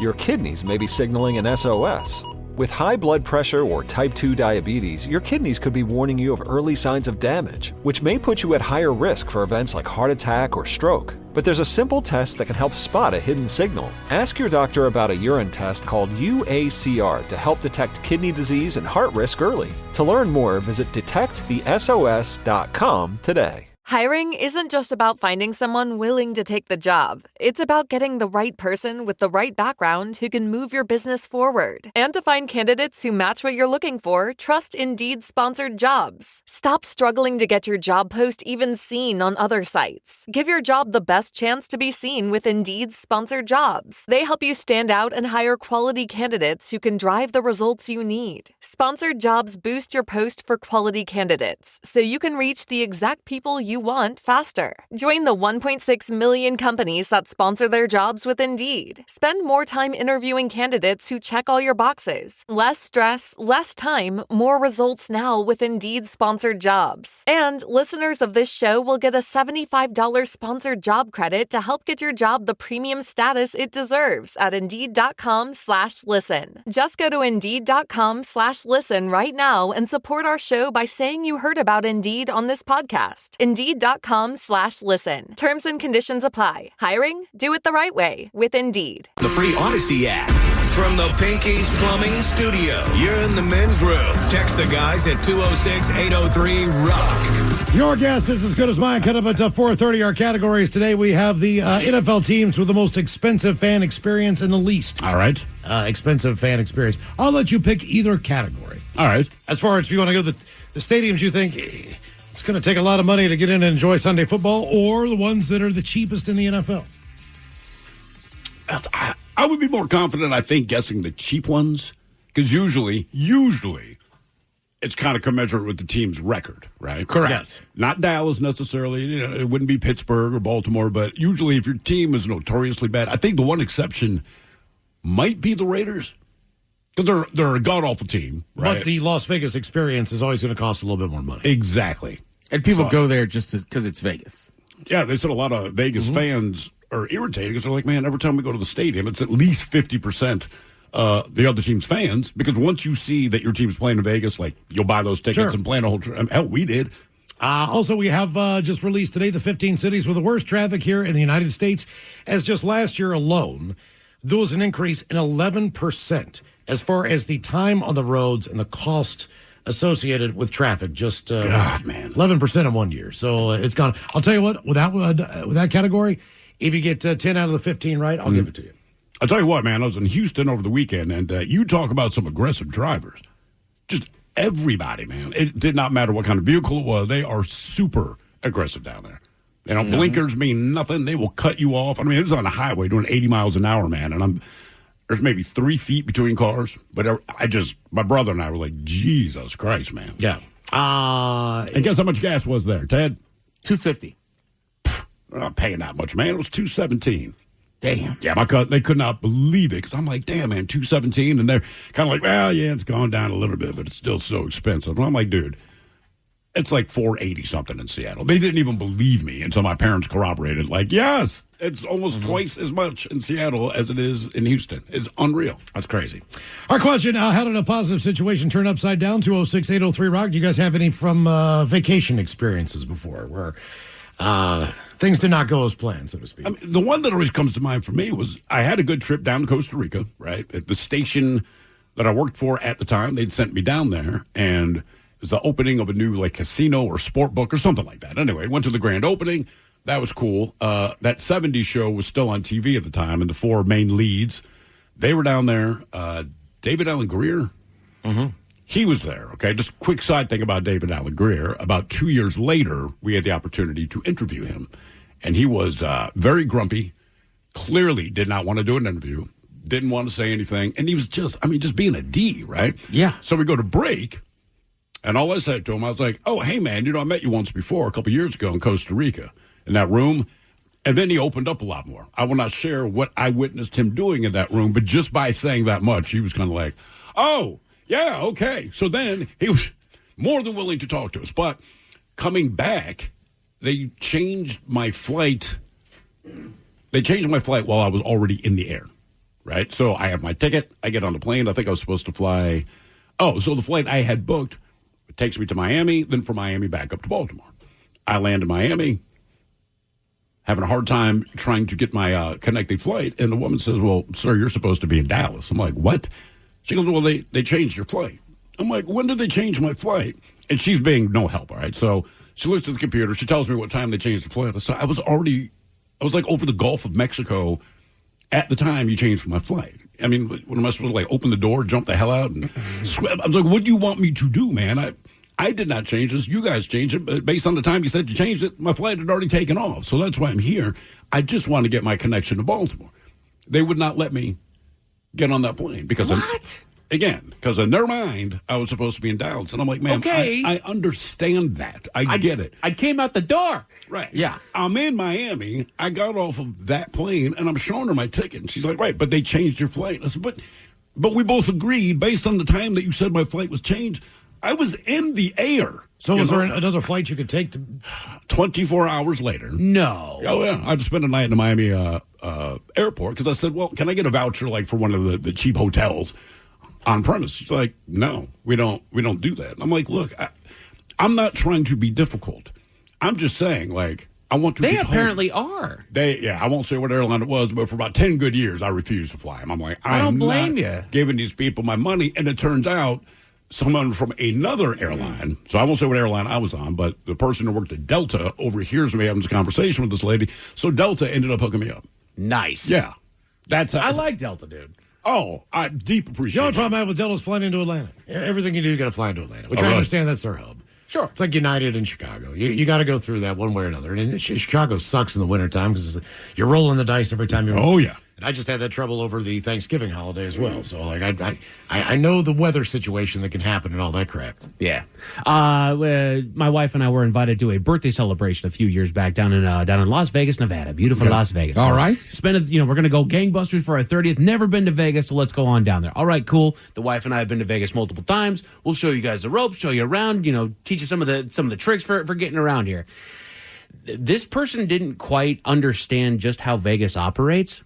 So there's certain things that they know that they can do. There's big guns that they can shoot that they want to do down there. There's go-karts that go a lot faster than your normal go-karts do that he wants to take part in down there. And of course, there's just drinking all the world over. So the first night there, we walk over to one of the, like, CVS, Rite Aid, whatever it is. It's got liquor there, and so he buys himself 2 bottles of very, very nice liquor. He buys himself like a Don Julio something. All right. And then I forget what whiskey that he bought himself. But still, this is nicer stuff than you should be buying for the room at Vegas when you're kind of on a budget, as it were. Yeah. But as we're going, we keep telling him, like, dude, pop the bottle. Let's start drinking. And he says, no, we need to be sober. They told us that we need to be sober in order to go and shoot the big gun. He wants to shoot a Barrett 50 cal. He wants to shoot a Tommy gun, that kind of stuff. Yeah. But you got to be sober in order to do it. So he's not popping this bottle.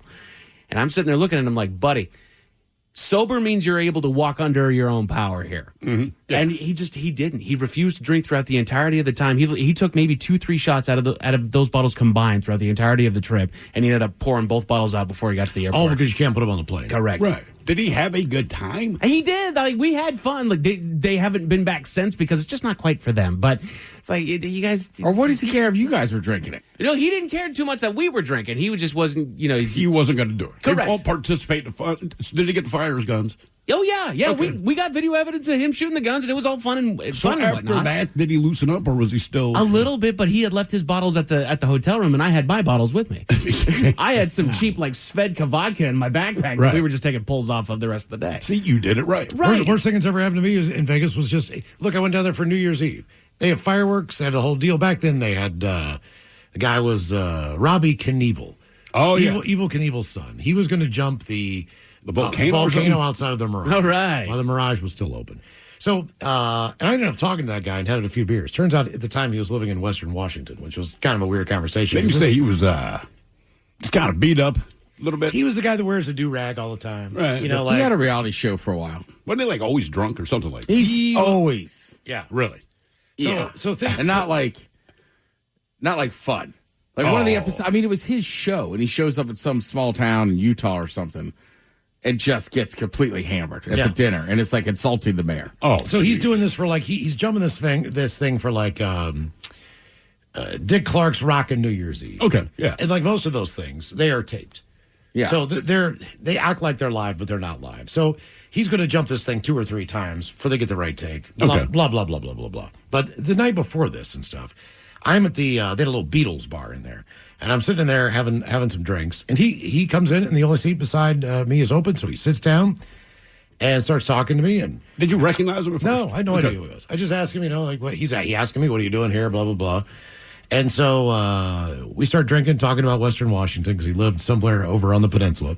But he is hammered, and he goes, "Hey man," he's like, "I'm tired of paying for beer at the bar. Do you want to go outside and drink some of my beers out there?" And I was like, "What do you mean outside?" He's like, "Oh, I got my RV parked out front." This is like Cousin Eddie. And I'm like, underneath the awning of the entrance to the Mirage Hotel, he's got his RV parked. And it is not a newer RV. It does not look like one the band travels in. Right. This thing is like tan. It's got like a Ford in it from like Winnebago. 1978. It is an old RV. And so I didn't take him up on the offer initially. But the bartender at the time, he goes, when Robbie left, he goes, "Do you know who that is?" And I said, "He's the guy who's going to jump the volcano, right?" And he's like, "Yeah, but that's Evel Knievel's son, Robbie Knievel." I was like, "Oh, think I've heard that name before. That makes sense. Now I know why he's out here." He goes, "Here's the kicker for you, brother." He's like, he is like the entertainment for our New Year stuff. Other than the volcano blowing up, he's going to jump it. So we offer him a penthouse suite. We offer him one of the best rooms in the hotel because he is an entertainer at the Mirage.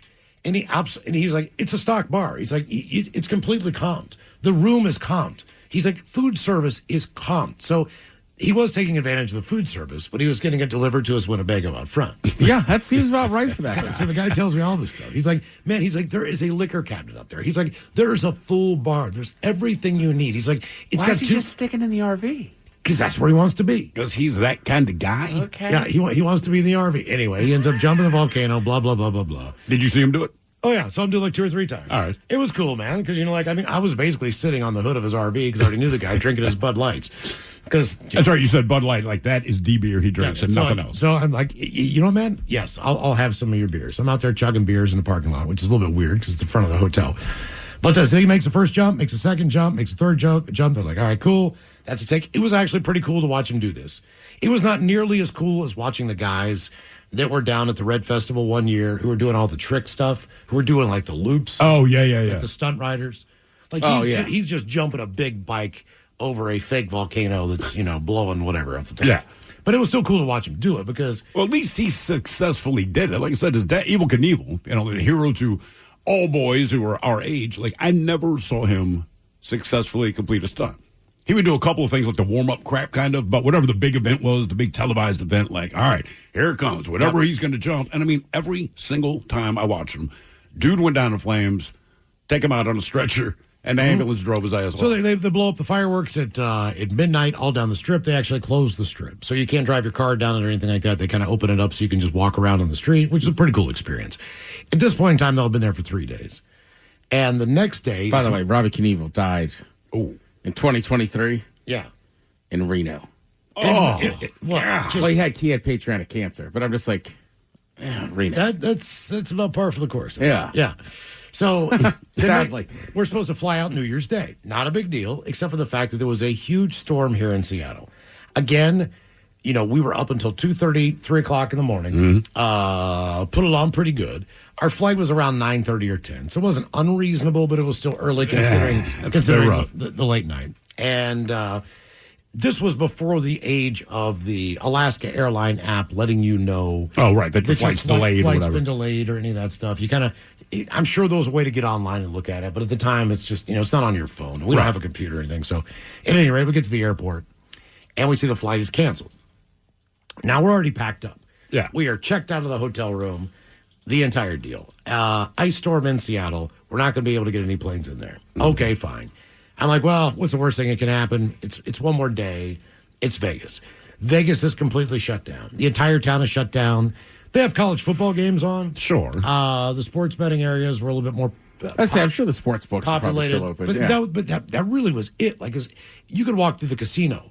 There's just nobody there. Like, everybody, all of the employees have basically left. They get like a 2-week period of time after New Year's Day where Vegas kind of just shuts down. Yeah. There's no performances. There's no nothing. So we just sat and we're still trying to get updates on our flight. We were there for 2 more days. Jesus. And by now, with nothing to do. It's right? fun.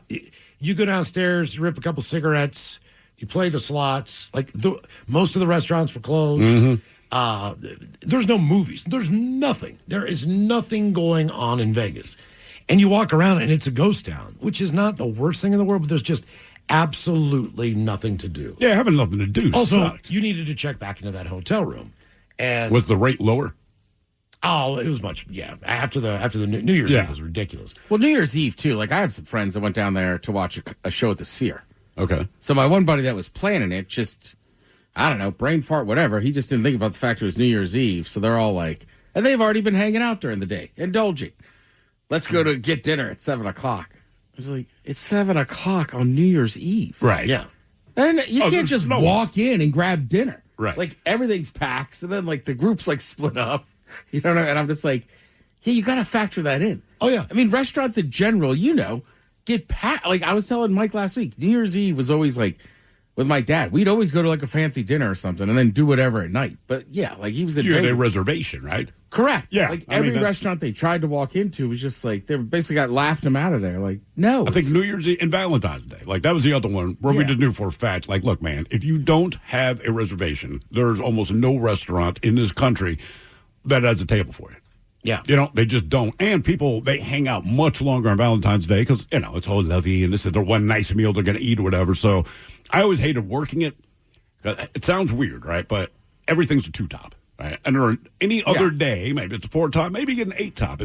That's actually easier to deal with because it's kind of fewer tickets, so to speak. Yeah. But Valentine's Day, man, every ticket has 2 of everything, right? The menu is always different for whatever reason. I don't know why restaurants do it. I hated doing it when I was working in restaurants.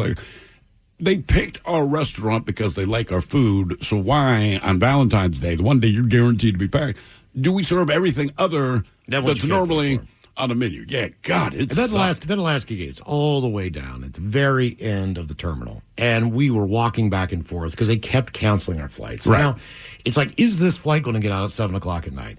Turns out, no. So then again, you get back into a cab.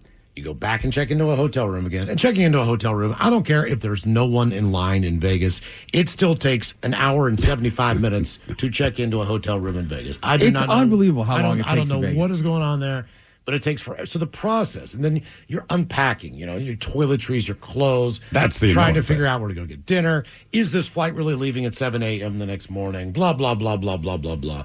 And How long have you been wearing the same pair of underwear? I was to the point where, I was changing clothes as best I could, but I did not pack for 5 days in Vegas. That's what I'm saying. I So packed at for some 3 point, days in yeah. Vegas. And then the other one that was the most messed up thing, I'm pretty sure this was me coming back from going to see my kid in San Diego. She went to school down there, and so I went down to see her for a couple days over the holidays. Now, I am the one who messed this up. I want to say that I flew out of Painfield. All right. Or could be, I flew out of Painfield.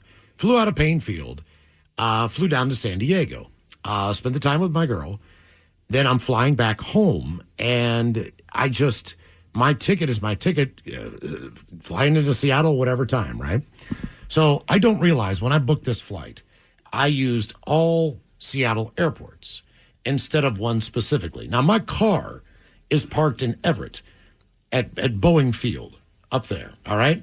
My flight back is in SeaTac. Oh. Okay? I don't even, this doesn't even dawn on me when I get on the plane. Right. You know what I mean? Like, it still has not crossed my mind yet that there was no flight back to Payne Field. The only flight that was available was the one into SeaTac. I took the flights they offered me. Yeah. I did not see where those 2 flights were originating and coming into. I just Seattle. You know what I mean? I'm flying into that. So we land in SeaTac, and I'm just like, Jesus Christ, man! This is like, it's 10:00 at night, and I'm just like, oh my God, my car is in Everett. I need to go get my car. Yeah. So I took about $150, which was expensive at the time, a $150 Uber, all the way from SeaTac to Payne Field, to then just drive another 35, 40 minutes back home. Right, and the direction from when you just came. God. Oh my God. I was just like, I am the biggest idiot in the world. Like, who is this stupid? And plus parking was like another $150 too. So I could see overlooking that a little bit.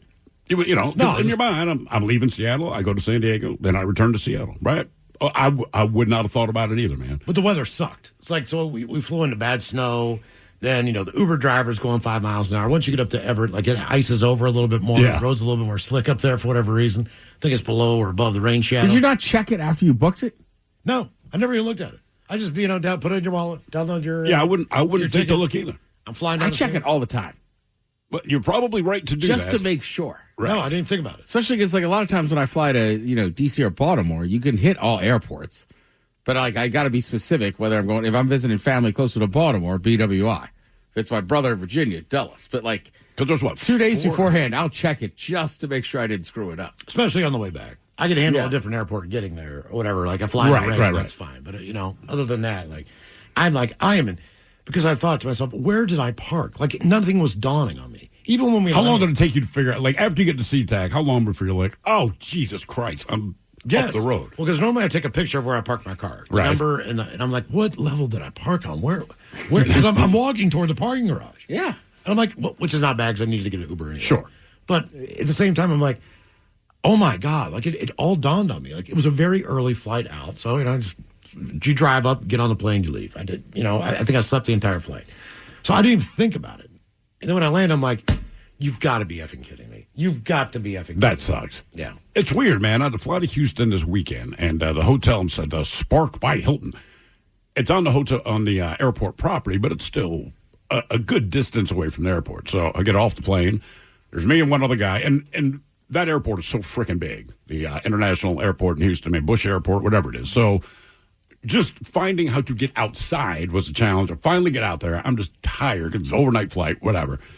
And I'm waiting for the shuttle to pick my ass up and take me to the Spark by Hilton. No problem. So the guy rolls up, 2 people get out, and I walk up, and he's like, can I help you? I said, this is the shuttle for the Spark by Hilton, as it says on the side. He's like, yeah. So I'm like, all right, cool. He's like, well, you can't get in yet. I'm like, why not? He's like, actually, you have to call it in. I'm like, I'm literally standing here talking to you, man. So I had to call the hotel, and then she has to verify all my information. And she's like, well, he should be there shortly. I said, I'm literally standing next to the guy now. She's like, well, why did you call? I said, he said that I have to call.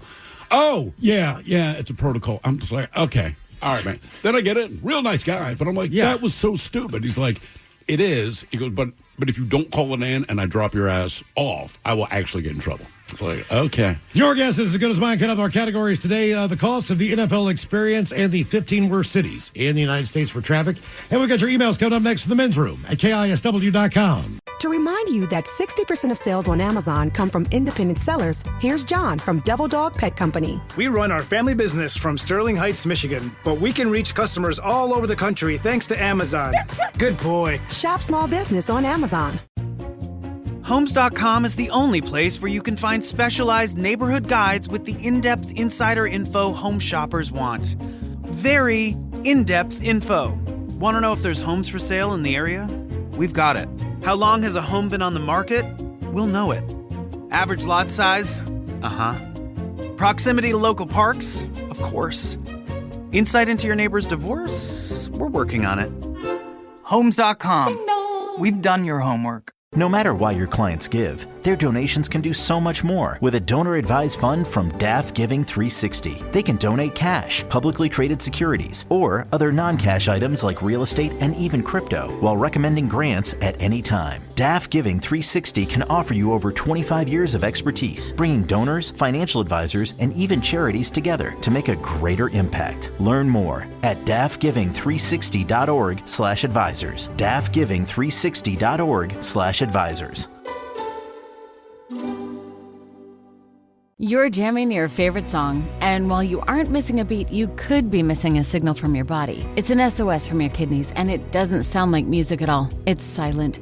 High blood pressure, type 2 diabetes, and other risk factors can quietly stress the kidneys, leading to negative impacts on the heart. That's why you should ask your doctor about a simple urine test called UACR. Most miss the signal for hidden kidney disease and related heart risk. You shouldn't. Visit detectthesos.com today to learn more. Is your business ready for what's next? Think about where you want to be in 3 years, 5 years, 10. Growth isn't about numbers. It's having the right specialist by your side. Moss Adams and Baker Tilly have joined forces to create a remarkable new organization. It's one advisory firm with resources, expertise, and vision built specifically to serve the middle market to help you get to what's next. Learn how Baker Tilly can help your business pursue its vision of success. Visit bakertilly.com/combo. To remind you that 60% of sales on Amazon come from independent sellers, here's John from Devil Dog Pet Company. We run our family business from Sterling Heights, Michigan, but we can reach customers all over the country thanks to Amazon. Good boy. Shop small business on Amazon. With a detailed agent directory you won't find anywhere else, Homes.com is the only place to find the in-depth info home shoppers want. Very in-depth info. Looking for a listing agent's contact info? We've got it. The agent with the most sales in your price range? Easy. Specialized agents with all the up-to-date info on your dream neighborhood? We'll know them. A Pisces who enjoys long walks on the beach? You've got other sites for that. Homes.com. We've done your homework. Deborah had to have surgery. I had hip surgery in November of 2024. Her United Healthcare nurse, Crystal, checked on her. We do a routine call after surgery, and I could tell that she was struggling. Deborah needed help. My infection markers were through the roof. And Crystal knew what to do. I called the hospital and said she's coming in. And got Deborah the help she needed. Crystal and United Healthcare saved my life. Hear more stories like Deborah's at UHC.com. Benefits, features, and/or devices vary by plan area. Limitation and exclusions apply. 99.9 KISW. We return to the men's room with Miles and Thrill. As we get ready for Unwrapped on Friday night, couple programming notes. First of all, we'll be doing our show live starting at 2 o'clock from Tony V's up in Everett. That is correct. And hopefully you'll be joining us for that live broadcast. It's absolutely free. You got to be 21 years of age. They do have the men's room IPA from Black Raven in the bright yellow can available. So, excellent. Now keep in mind, as Mike can attest, our live broadcast is not the VIP experience. What was this phone call you got earlier? So there was a little bit of a confusion because those that bought the Palace Law Premium VIP experience, right? That shows doors opening around 4, I believe. I don't have it right there in front of me, but has it opening at 4. Well, that's a hell of a spread in there too. But then all of a sudden they hear about a pre-funk that's starting at 2. So I got a phone call saying, "Hey, I thought the pre-funk was supposed to be at 4. Now I'm hearing it's 2 over at Tony's." So there is a difference. If you paid for the VIP experience, that starts at 4 o'clock over at Angel of the Winds. The follow-up question was, how is the men's room guys supposed to be there if they're going to be at Tony V's? We will show up immediately following the show. Yeah. Go on in, grab a drink, get yourselves all good and revved up before we get there. We got a couple of interviews to do up there. Actually, we've got a couple of the bands from Unwrapped coming down to join us at Tony V's. Yeah. So live, Ted versus the FCC will be on hand. You'll be a part of the live studio audience. All the questions and all that, it's going to be you answering them there. That's it. In Tony V. So it's going to be a good time. A little bit of warm-up there as we get set for our very first Unwrapped concert. Yeah. It's going to be fantastic. If you don't have tickets yet, KISW.com. I believe the tickets, there are a few still as low as $55. Damn, okay. So you can get in there. It's going to be a hell of a lineup. I'm looking forward to seeing Wolf Van Halen's band. That's my primary one right Shinedown, they're going to kill it. I mean, those guys are unbelievably talented acoustic. And we had a chance to talk to Taylor Monson from The Pretty Reckless. Correct. What if they said the rest of the band but not her? Would you be pissed? Just The Pretty Reckless. Yeah. Well, look. I would be. I mean, look, nothing against the band, but it's like, we know who she is. Plus, she just did what... she did the Soundgarden introduction in the Rock and Roll Hall of Fame. She was up here in Seattle. I want to talk to her about that. That's rehearsing with the band. And, it's crazy, man. Jim Carrey introduced Soundgarden at the Rock and Roll Hall of Fame. And what was the connection with that? I don't believe they'd seen each other since she was 5 years old, and they starred in The Grinch. Oh, They right. were the Grinch together. And apparently Jim Carrey's a major Soundgarden fan. Oh, yeah? Yeah. Okay. Of course, I think Miles was telling us that the first time he did SNL, like, Soundgarden was the musical guest. Right. And then he liked him so much, he requested him the second time. Oh, wow. Yeah. So he had like a bond with him. Okay. It's going to be a great night. Unwrapped tickets on sale now, KISW.com. Hopefully, if you've got a ticket one way or another, stop by Tony V's and enjoy the live broadcast before the show. Any word on Rocky Top? From Brent and Zach? Oh, you made the request. Well, you got to talk to him. All right. I ran into my Tennessee friend this Saturday. We were drinking and we kept singing it. I think we're chatting with them at the VIP thing. We are. Okay. Right. Yeah. So bring it up again. Like, come on, man. Maybe he can just do it there. Just the VIP, right? So you take us to the VIP. Watch Brent from Shinedown perform old Rocky Top. I think it's worth it. It's going to be great. Yeah. I'm telling you. You have no idea how excited I'd be. Would you sing with him? Just the parts I know. Okay. I'm looking forward to seeing Daughtry, Hollywood Undead. I can't wait to see Daughtry. The lineup is fantastic for this show. It really is, man. So Angel of the Winds is the arena. Tony V's is like 2 blocks away. Yeah, the lineup's so great. I had a buddy hit me up last week. I was like, yeah, you can come with me. Oh, nice. You got a +1 now. Yeah. You can buy He's all the fired up. Sweet.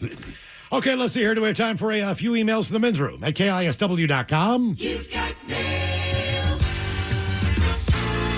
You've got mail. And birthdays brought to you by Men's Room Roasted Red Salsa from San Juan Salsa Company.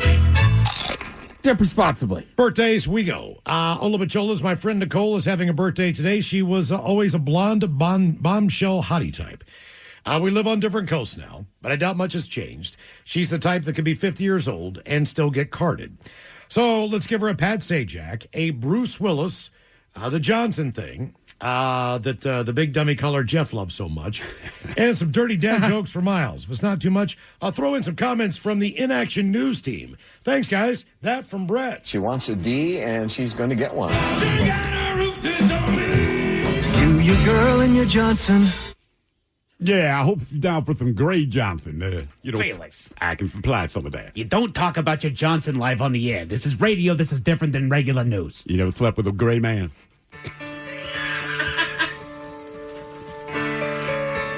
Dad jokes. Guys, I asked my girl what she wanted for Christmas, and she told me nothing is going to make me happier than a diamond necklace. All right. So I bought nothing. I haven't seen that many advent calendars this year. No? No, their days are numbered. Okay. And finally, what do sweet potatoes wear to bed? What do sweet potatoes... Pajamas? Clothes? Yammies. Yammies. I like this one. This is a positive birthday request. Dear fellow idiots. Every year I write in to make a birthday request, and every year you all mess it up. My gorgeous wife, now of 40-some years, has asked for two things. The first is for Thrill to talk about packages as dirty Santa, not the Germans. And all I want for Christmas is a fish sandwich. But you never play it, so cheers to messing it up again this year. That from Jay, your chief professional interrogation role player in the Men's Room Army. Can I buy you a fish sandwich? Oh. You know why I say ho, ho, ho? Because I like three bitches at once. Merry Christmas, whore. A couple more. All but y'all, today's my 49th trip around the sun. Can I please get some advice from Coke Ted on how to celebrate my final year of my 40s and some fabulous dad jokes from Miles? Sending lots of love, guys, from lovely San Diego, California, and that is for Amy's birthday. All right, you last year, your 40s, what are you going to do? I'll tell you what Coke 10 would do. Completely F it up. Go out tonight. It's Monday night. Do a bunch of drugs. Blow off work tomorrow. Before you know it, it'll be Saturday, and you might be in jail. Yeah, let's see here. What's a Christmas tree's favorite candy? What is a Christmas tree's favorite candy? Hang on. Christmas tree's favorite candy. I don't know. Ornaments. Okay, all right. What did the electrician's wife say when he came home late from work? I don't know. There's no spark left? Why are you insulate? You're so proud of yourself. Why are you insulate? And finally, why was the letter E the only letter to get a present from Santa? Why? Because all the other letters were naughty. That's pretty good. And finally, for the birthdays, all the Bacholas, guys, it's my brother Jim Bader's 58th trip around the sun. Could you give me your penis is too small? And the Dirty Germans talking about how good he is out drumming. Thanks, guys. That from his brother Chris. Yeah, I do not know much about this drumming, but I know he knows how to handle these skins. See how ends and sticks. Mm-hmm. He's always holding some and twisting them around. Yeah. Stop twisting around my stick. All right, guys, here you go. Happy, happy, happy birthday. Happy, happy, happy birthday. Happy, happy, happy birthday to you, to you, to you. Ya's a Dirty Germans brought to you by Men's Room Original Sausage. Available through Uli's World Famous Sausage, mensroomlive.com, and other fine retailers.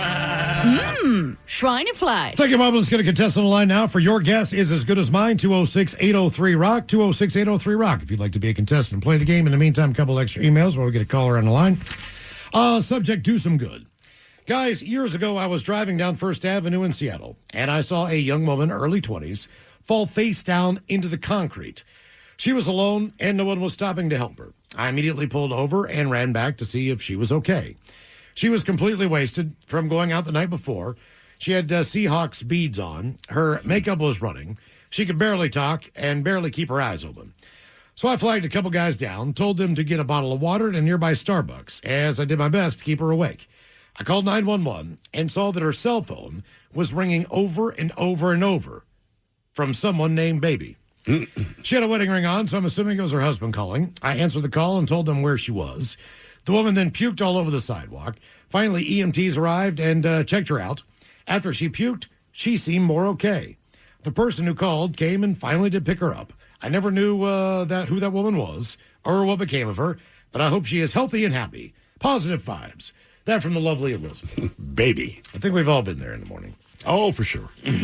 And one more. Why was sleep important to the story? Abachol was back in my mid-20s. I lived on First Hill in downtown Seattle. I would catch the bus to West Seattle to party with my friends on the weekend. Well, one Friday night, after a night of partying, I hopped on the bus around midnight to get back home. Unfortunately, I fell asleep and woke up to the bus driver telling me it was the last stop and I had to get off in Northgate. Mind you, it was December. There was snow out. It's about 35 degrees. It's 2 a.m. at this point, and I realize the next bus is not coming until 5 a.m. Oh. Luckily, I had a few beers, some weed, and smokes in my backpack. So I drank them, smoked some weed, smoked some cigarettes, and fell asleep again. I was awakened by the bus pulling up, which I was very happy about. So I get on the bus, and off we go. I was awakened again by the bus driver. Oh, no. Back in West Seattle, at the last stop, telling me I had to get off. Luckily, the bus to get me back to downtown Seattle is just pulling up across the street. So I run over, jump on. This time I managed to stay awake, got home around 9 a.m. and crashed. But the story didn't end there. Apparently, my phone fell out of my pocket on one of those last two buses. Didn't realize this until I woke up later in the afternoon. After getting a new phone and activating it, I realized there are some very weird names in my contacts now, like Little G, Smooth, and Crackhead Dave. Crackhead Dave? Then I started getting texts from people looking for crack. At this point, I pieced it together. A crack dealer found my phone on the bus and or decided to use it as his burner. Then I get a text from a very angry individual who's telling me how I owe him money. I kept telling him I lost my phone on the bus and the person he's looking for is not me. Eventually, he called me after many angry texts, and I finally convinced him I was not the crack dealer that he was looking for. Months later, I was still getting crackheads texting my number looking for rocks. It's hard to convince a crackhead you aren't a crack dealer. Love the show, fellas. Damn. That from Morgan. To remind you that 60% of sales on Amazon come from independent sellers, here's John from Devil Dog Pet Company. We run our family business from Sterling Heights, Michigan, but we can reach customers all over the country thanks to Amazon. Good boy. Shop small business on Amazon. Homes.com is the only place where you can find specialized neighborhood guides with the in-depth insider info home shoppers want. Very in-depth info. Want to know if there's homes for sale in the area? We've got it. How long has a home been on the market? We'll know it. Average lot size? Uh-huh. Proximity to local parks? Of course. Insight into your neighbor's divorce? We're working on it. Homes.com. We've done your homework. Deborah had to have surgery. I had hip surgery in November of 2024. Her United Healthcare nurse, Crystal, checked on her. We do a routine call after surgery, and I could tell that she was struggling. Deborah needed help. My infection markers were through the roof. And Crystal knew what to do. I called the hospital and said she's coming in. And got Deborah the help she needed. Crystal and United Healthcare saved my life. Hear more stories like Deborah's at UHC.com. Benefits, features, and/or devices vary by plan area. Limitation and exclusions apply. You're jamming your favorite song, and while you aren't missing a beat, you could be missing a signal from your body. It's an SOS from your kidneys, and it doesn't sound like music at all. It's silent. High blood pressure, type 2 diabetes, and other risk factors can quietly stress the kidneys, leading to negative impacts on the heart. That's why you should ask your doctor about a simple urine test called UACR. Most miss the signal for hidden kidney disease and related heart risk. You shouldn't. Visit detectthesos.com today to learn more. You're tuned into Auto Intelligence, live from Auto Trader, where data, tools, and your preferences sync to make your car shopping smooth. They're searching inventory. Oh, yeah. They find what you need. They're gonna find it. You can make a budget for your wallet to help you succeed. Pricing's precise and true. So true. It's smarter car shopping. Ooh. Just for you. Oh, No, it's just for you. Find your next ride at autotrader.com. Powered by Auto Intelligence. Okay, time for Your Guess is as good as mine. It's an easy game to play. We pick from one of two categories there, and you try to get somebody right in said category. Before 3 strikes and you're out, Steve, who is our contestant? Ready to play Your Guess is as good as mine. Hello, Brock. Welcome to the men's room. Hola, bitches. Hola. Brock, welcome back to the program, and Your Guess is as good as mine. Okay, Brock, here you go. Just out today, we have the 15 cities in the United States with the worst traffic. A report looked into traffic congestion across the country, found that the typical driver lost 49 hours in traffic in 2025. That is a 6-hour jump from 2024. And it cost the country about $85 billion, an increase of 11% from last year. So we have the 15 cities that have the worst traffic in the United States. And also for you, Brock, a new study came out that revealed the most expensive NFL teams to support on game day. So the 10 most expensive NFL teams for fans, based on average ticket price, cost of a 16-ounce beer, parking, hot dog price in the stadium. So you could either go with the top 10 or the bottom 10 on that category, or the 15 cities in the U.S. with the worst traffic. Where are you going to go? Originally, the cities would be kind of, I feel like, easier, but since the Hawks are doing so well, I'm going to go with the NFL. So Okay. NFL. Are you going to go with the most expensive stadiums in the United States to see a football game or the least? I'm going to go most expensive, I believe. Okay. Most expensive. Okay. You know how the game is played, Brock.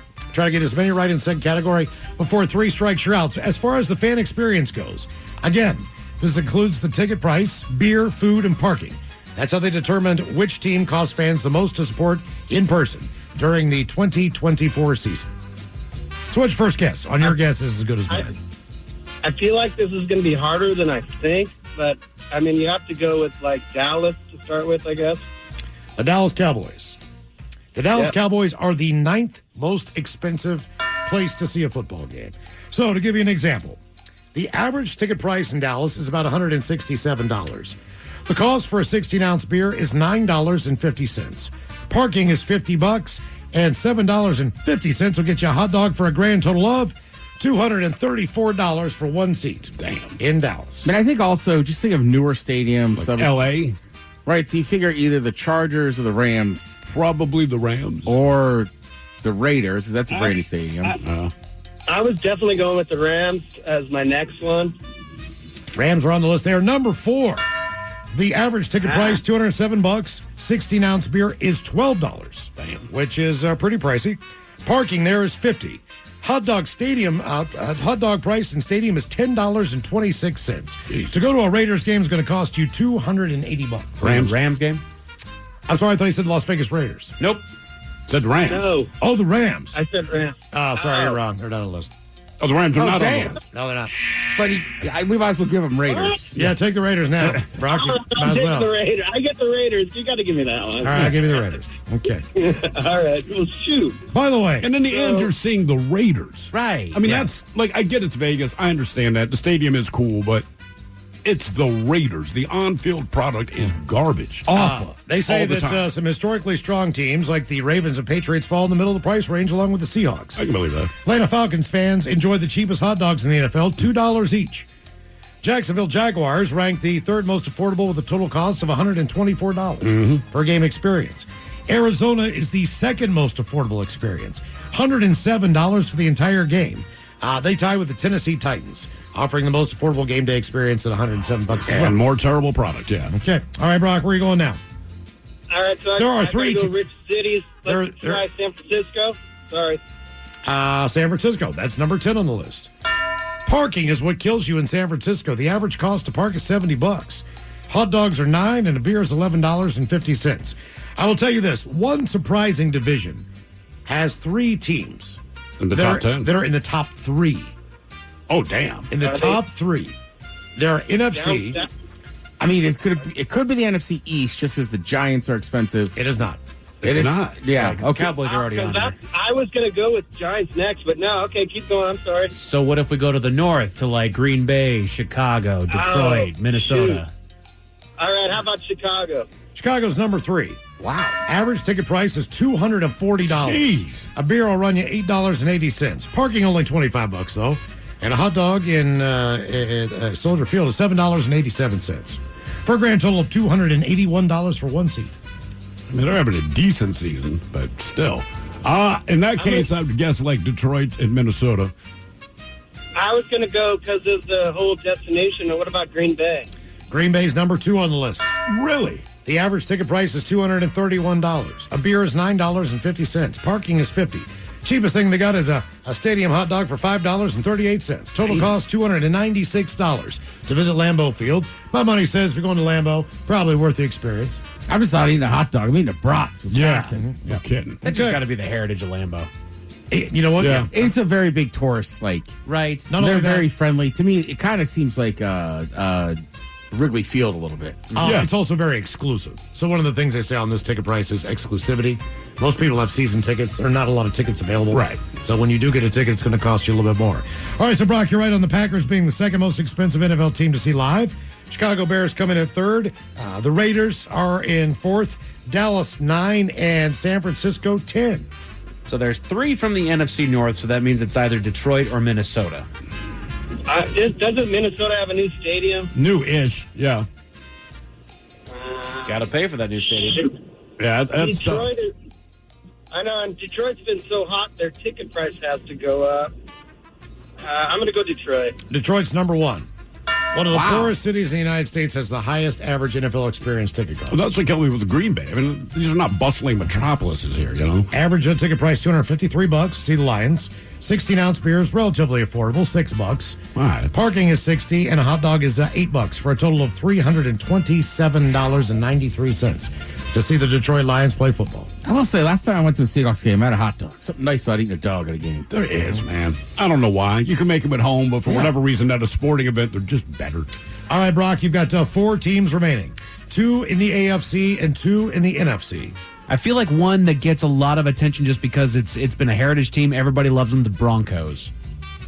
That's not a bad call, actually. I want to say Philadelphia.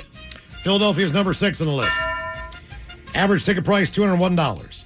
Average beer $15. Damn, that's one of the most expensive in the NFL. Probably for good reason. I was going to say, in check. Yeah, I can. $40. You can park there, and in Philadelphia, you can get a hot dog for $6.50. All right, there's 3 teams left. You've got 1 strike against you, Bronx. You've got 2 strikes left and 3 teams remaining. One is in the same conference division as the Philadelphia Eagles. That makes it easy. Oh, so you've already got the Cowboys. You got the Cowboys. We know the Giants aren't in there. That's DC. Number 8. DC is an expensive ticket, $186. Beer costs you $11, even though it's expired. Parking not anymore. Not anymore. Okay, $40, and a hot dog will run you $9 for a grand total of $246 to see the Washington Commanders. All right, so I want to go with Mike on this one. Let's go Denver. Denver. Think better teams. Never listen to Mike. Think better teams in the AFC. 2 teams that seemingly are always Chiefs? in it. The Chiefs isn't bad. I mean, they've been so good, it's got to be an expensive ticket. Bills and Bengals. I'll go the Chiefs. Chiefs are number 5. $193 ticket, $8.50 beer, $67 to park in KC. Hot dogs are only $5. It is a cool place to see a game, though. I'd say worth it if you go. $275 is your grand total if you want to see the Chiefs. If you Uber to that stadium, get your Uber back early because they run out fast. Yeah. And then you might end up stranded out there. And it's kind of in the middle of frickin' nowhere. Yeah. Brock, 9 out of the 10 you've got. You got 2 strikes. You got 1 left. What's your last pick here? You said AFC team? AFC team. Yeah. Bills. AFC team. I'll go Buffalo. Yeah, let's go Buffalo. You ran the table. All right. Buffalo Bills. $212 for a ticket, $8.80 for a beer. Parking is $25, and dogs are $11.25. How much for tables? Yeah, really. As far as the Seattle Seahawks, I'll believe it or not, one of the most affordable game day experiences in the NFL. They come in 22nd. Average ticket cost is $107. A beer will run you $10.50. You should pick up a men's room IPA in the bright yellow can if you do that. Parking is $40, and a hot dog's $5 for a grand total of $162.81. Where's this $40 parking? Good call. I've never seen it. I've seen 80 to 100. Maybe if you have a permit. I guess. I've never seen $40 to park at a Seahawks game. Coming up at 5:08, we'll drink and toast with a shot of the day. You are listening to The Men's Room. I need a job with a steady paycheck. I need a job that offers health care on day one for me and my kids. I want a job where I can get certified in technical roles, like robotics or software engineering. In communities across the country, hourly Amazon employees earn an average of over $23 an hour, with opportunities to grow their skills and their paycheck by enrolling in free skills training programs and apprenticeships. Learn more at aboutamazon.com. Huddle up. We got one play. Everything we work for comes down to this. Quick question. Speaking of workouts, how would you rate your athletic program? Bro, we're in the middle of the state championship. Oh, so like a B+ then? Dude, get out of our huddle. Well, at Homes.com, we leave it all on the field to get you detailed information on local schools. Off the field. Off the field. Copy. All right, go sports. How did he even get in here? Homes.com. We've done your homework. United Healthcare nurse Crystal checked in on a patient. We do a routine call after surgery, and I could tell in her voice that she was struggling. Crystal knew she needed help. And I knew that this is very serious. This is like septic. This is life-threatening. And she knew just what to do. And I called the hospital and said, she's coming in. Here are her labs. And got her the help she needed. I see my role at United Healthcare as a life-saving role. Hear more stories like Crystal's at UHC.com. Benefits, features, and/or devices vary by plan area. Limitation and exclusions apply. You're jamming your favorite song, and while you aren't missing a beat, you could be missing a signal from your body. It's an SOS from your kidneys, and it doesn't sound like music at all. It's silent. High blood pressure, type 2 diabetes, and other risk factors can quietly stress the kidneys, leading to negative impacts on the heart. That's why you should ask your doctor about a simple urine test called UACR. Most miss the signal for hidden kidney disease and related heart risk. You shouldn't. Visit detectthesos.com today to learn more. You're tuned into Auto Intelligence, live from Auto Trader, where data, tools, and your preferences sync to make your car shopping smooth. They're searching inventory. Oh, yeah. They find what you need. They're gonna find it. You can make a budget for your wallet to help you succeed.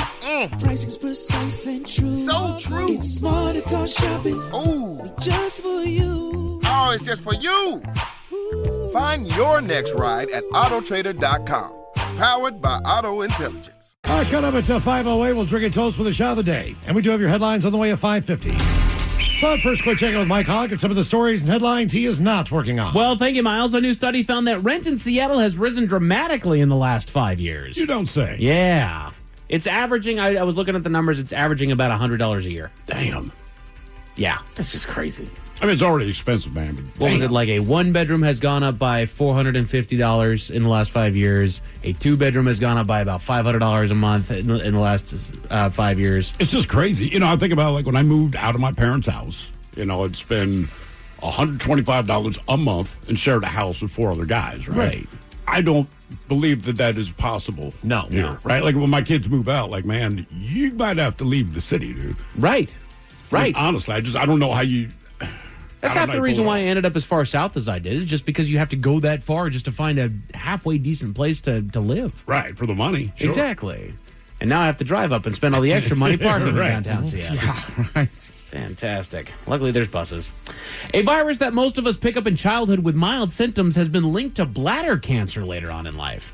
Wait, what's the virus? What's the virus? I forget what the name of the virus was, but it's, you know, as a kid, you pick up all these different viruses. Sure. You know, it's something that you fight off, and you get mild symptoms. You get a fever, something like that. Like 94% of us carry this virus within us at this very moment. Oh, cool. But where it's sitting is like actually causing bladder cancer, just because of if it reactivates, sort of a thing, it then creates the cancerous cells. Okay, don't reactivate. So yeah, do not reactivate. Go and get yourself scanned. That's what you need to do. Get yourself checked. Apparently, Putin's scientists have mobilized a squadron of remote-controlled pigeons outfitted with brain implant devices. I saw the headline. I didn't read much about it. Neither did I. But yeah, it's just like, okay. I just saw a pigeon with this contraption on it. And I understand the conspiracy theory. Birds aren't real. Yeah. When's the last time you saw a baby pigeon, that sort of thing? What's the point? I don't know. Well, they already have a practical application that humans use. What do you mean? Like homing pigeons. I mean, they already do something that, you know what I mean? Like they're kind of trained to do. Right. Yeah. And maybe surveillance. Yeah, baby. But even then, like I've seen pigeons. They're not exactly dipping in on the most brilliant of conversations. No. Yeah, I don't know. You can make them eavesdrop. I mean, if you would train them right and attach them with stuff, seems kind of dangerous. Yeah. Why pigeons? Maybe they're trained. I don't know. You know, why not squirrels? I mean, they're just kind of everywhere. Sure. Squirrels would run away. That's true. Pigeons will fly away. They'll walk away. Right, they have the option to fly, but they just walk. They just walk and, like, I don't know. Also, think about this, though. Like, you walk by pigeons downtown in the city. And they just move out of the way. You might see a squirrel kind of once in a while, but, like, if there's just a group of squirrels sitting there, I'd be like, what are they doing? Doesn't like Mike Tyson, doesn't he train pigeons? Yeah, that's one of his little hobbies. But I also think that what I saw there is very conspicuous. It's like a pigeon with a backpack. You're looking at it like, is that pigeon like going to school? That's the thing. I saw the picture and I'm like, well, everyone's going to know that it's spine on it. Pigeons don't usually have headgear, man. Right. This pigeon has been touched by human hands. Yeah. That would be kind of weird. Wonder what's in his little backpack. Seeds. I'd open it. I would too. If you had a pigeon with a backpack, like, I got to know what's in his backpack. Sorry, man. Human took my homework. It's like my idea about Halloween one year, dressing up a dog as a drug dog, except he has drugs on him. That'll throw everybody off. You open up his little pack. Oh my God! His little vest. He's got a little tack vest full of little baggies. Yeah, he's got a blunt in there. That's a great idea, Ted. Hey man, can I get a teeth? Drug dog's here, but freaking out. Like, no, man. No, he's got the drugs. opposite. He's got drugs. Nah, he's the good drug dog. Yeah, man. you want to hang out with him. Hey man, you need some? Right. Left pocket. Right. Put your thinking caps on, Jets. Time for the Merriam-Webster word of the day, brought to you by the letter B. It is a noun, and I give you guys a 90% success chance on this one. And it refers to confident or brave talk or behavior that is intended to... Yes, it is bravado. Well done, Oh, wow. Steve. Excellent work. Yes, very good. Didn't even have time to think. Didn't have to. The problem is... Don't need to. The word brave's already in there, so it knocks that one out. Yeah. Bravado. Enjoy. A new study found that extreme heat may be damaging young children's brains. Extreme hate? Heat. Sorry. Oh, heat. I heard hate little too. kids Yeah. hate that much, man. I fat-mouthed it over here. Well, doesn't extreme heat have a negative impact on anyone's brain? Yeah. Any animal? You know, your dog, your cat, your kid, you, your parents, like extreme heat. Right. If you got like heat stroke, it's a lot better to be in a freezing cold water situation to get your ass back to normal than it is to be in the heat. Mm-hmm. Mm-hmm. A new major study found that ultra-processed plant-based foods show no heart benefits. What is an ultra-processed plant-based food? My guess is like a Beyond or an Impossible situation. Yeah. You know, ultra-processed, anything well, they're touching too does much. it bring you any harm? Or is it just it's not doing you good? That's the other question. Right. If it's not doing any harm, who cares? Right. You know? If it's not doing anything, then you're just eating it as a meat substitute. Yeah. Right. And you're full, and that is good. That's end goal, right? Right. It's giving me the nutrients that I need, and it's filling my tummy. Yeah. I'm good to go. Tattoos were linked to a 29% higher risk of melanoma. Cool. Good luck, Steve. Yep, I'm dead. Godspeed, bud. They asked me this week, how many tattoos do you have? I said, look, the general statement is, if you know the number, you don't have enough. Okay. Right? I was like, that's generally how people look at it, because at some point, you just stop counting. Sure. And then they're all next to each other, so it's like, I don't know. I don't know. Right. You have a rough estimate? And 20, 25? I honestly, I don't know. Like, I stopped counting at some point. And when I stopped counting, I think I was at 15. Well, and even then, you have a lot that are kind of, they're like layering over each other now. Like, you've developed into sleeves. So it looks like just right. So, like, does that count as multiple? Does that count as one? You know, are we counting the number of times that you've been in the chair? I think it's the number of times you've been in the chair, right? Because on my right arm, it ends up being a sleeve, but it was not a sleeve by design. Sure. It's just, you can fit another one there, right? So you do. But now it just looks like one big tattoo, but it's not. But well, basically, if I do not have my shirt on, I mean, it's just one giant tattoo from the waist up and then down my arms and down my back. Right.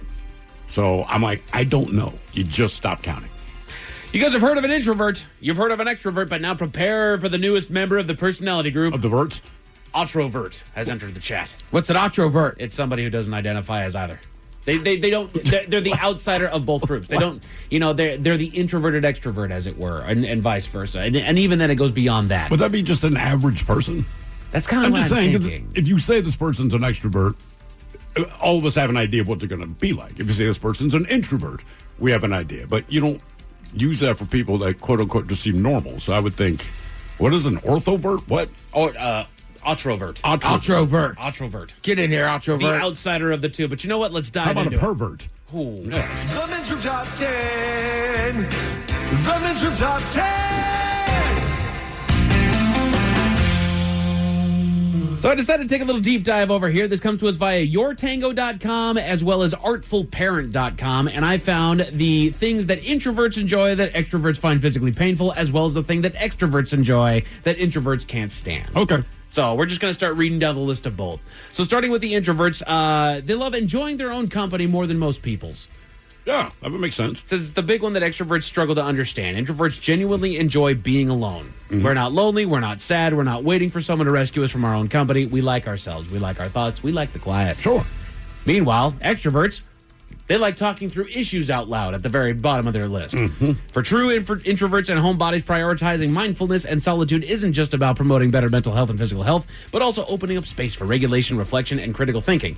Extroverts find talking about issues out loud and collaborating with others to solve problems much more fulfilling and enriching, but introverts need the space alone to be truly thoughtful, intentional, and creative.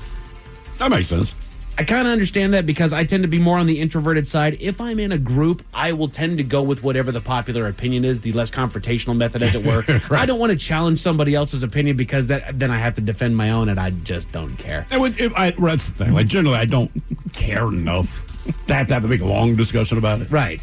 I know I'm right, but I just don't want to get into it with you. I'm just laughing. I was at a couple summers ago. We're like hanging out, right? We're hanging out with Mike in his town. He's like, I picked out a bar for us. So we had like one beer in there, and it's like, hey, Mike, this bar's kind of weird. We should leave. And he's like, yeah, man.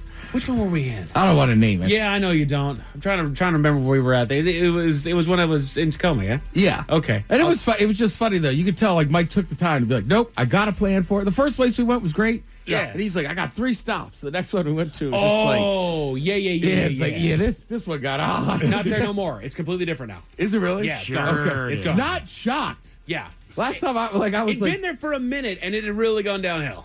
Yeah. Put it to you this way. The last time I had been in this bar with other company, I was, as soon as we walked in, I go, hey, man, I think they sell drugs out of here. Yeah. I would just say there was a lot of people in matching outfits. Yeah. Let's see. Things that introverts enjoy. Surprise parties. Considering introverts hate being the center of attention, it's not surprising that surprise parties and birthday gatherings are one of the things that they can't stand. However, for extroverts, the drama, excitement, and attention are their favorite parts. That makes absolute sense. That would freak the living hell out of me. My uncle, who I did see this weekend, he is a notorious introvert, and he went out to dinner with us a couple years ago, so I still lived in Baltimore, and we were the equivalent of like a Chi-Chi's, but it wasn't Chi-Chi's, so I told the waitress it's his birthday. It's not. But just so they came out, they put a hat on his head and did the whole thing, and he just, was mortified. I thought it was great. I think everyone's mortified by that move. Yeah. Yeah. Because it draws attention to you whether you want it or not. And then people are clapping for you like, I just want to eat my food. I'm definitely pretty much an extrovert. Yeah. But having people sing happy birthday, I don't know why. Even for me, it's like, this is kind of uncomfortable. Meanwhile, and it's very nice. It is. But yeah. What if it's Marilyn Monroe? Jesus Christ. Oh, no. I try to put it out of my memory. Thanks for bringing it back, Miles. Yeah. Meanwhile, with introverts, they enjoy spending an entire weekend without leaving the house. Some weekends after a particularly draining week, I don't leave the apartment unless absolutely necessary. I cook, clean, play with their friends, work on personal projects, and just exist in my own space. I mean, I think you can be both, right? Like, I like being extroverted and talking to people, but I very much value my alone time, too. Yeah. Sure. It just, I think with introverts, they'll rot there for a good long time, which after a few hours, maybe a couple days, you're like... You need to get back out. Jumping to get back out there. That's why I like living alone. Because I can come back to my peace and quiet. Sure. If I want to go out and do my thing, I can. But at any moment, if I need to, I can get out of the situation and come home and it's peaceful and quiet. You're right. Over the Thanksgiving break, like that Friday, I didn't do much. And it was great. It was just me watching ball. Yeah. But I was up at 8:30 and was at a tailgate by 9 a.m. There you go. I got to talk to people. Extroverts like group projects. Whether they're in a workspace at school or even in their social lives at home, the group projects and collaborations are some of the things extroverts find enjoyable that introverts can't stand. Because people don't do their part. That's what I like about them. You don't have to do as much. Back, don't do damn thing. Or just, hey, man, do all the hard stuff. I'll give the presentation. There you go. Lord knows you aren't. Not you. Right. Or to say it in a group project. Well, I'm scared to talk. But all right. Well, Yeah, just typically the person tell that me what does to say. the heavy lifting in a group project is not the best person to speak to the class. Next right? on the list for introverts, skipping the office party. Holiday parties, team building events, happy hours. Extroverts live for these moments. They're energizing, fun, and a chance to bond with colleagues outside of work and of work tasks. Introverts, their work. You have to be on in a way. And yeah, honestly, I think everybody likes skipping those parties from time to time. It depends. I mean, we're kind of notorious. So if we were to get, pissed, drunk, face down, it almost doesn't matter. But some of our other coworkers, they're like that. That's just not the vibe we give off. Right. That's why they're so fun when you get them drunk. Correct. It's fun to see that person that really cuts loose. Like, oh, okay. Wow. Extroverts, they like talking to strangers, whether it's at a coffee shop, while running errands, or at work. Talking to strangers is fun. For fun is something extroverts find enjoyable that introverts can't stand. Ted will find himself in a bar, and he will know 4 people by the time we get in. That's right. A grocery store, for Christ's sake. It does not matter. Wherever we put you, it's like, I'm making friends before I leave. That's right. That is what's going to happen. I did it Friday to a guy in the elevator.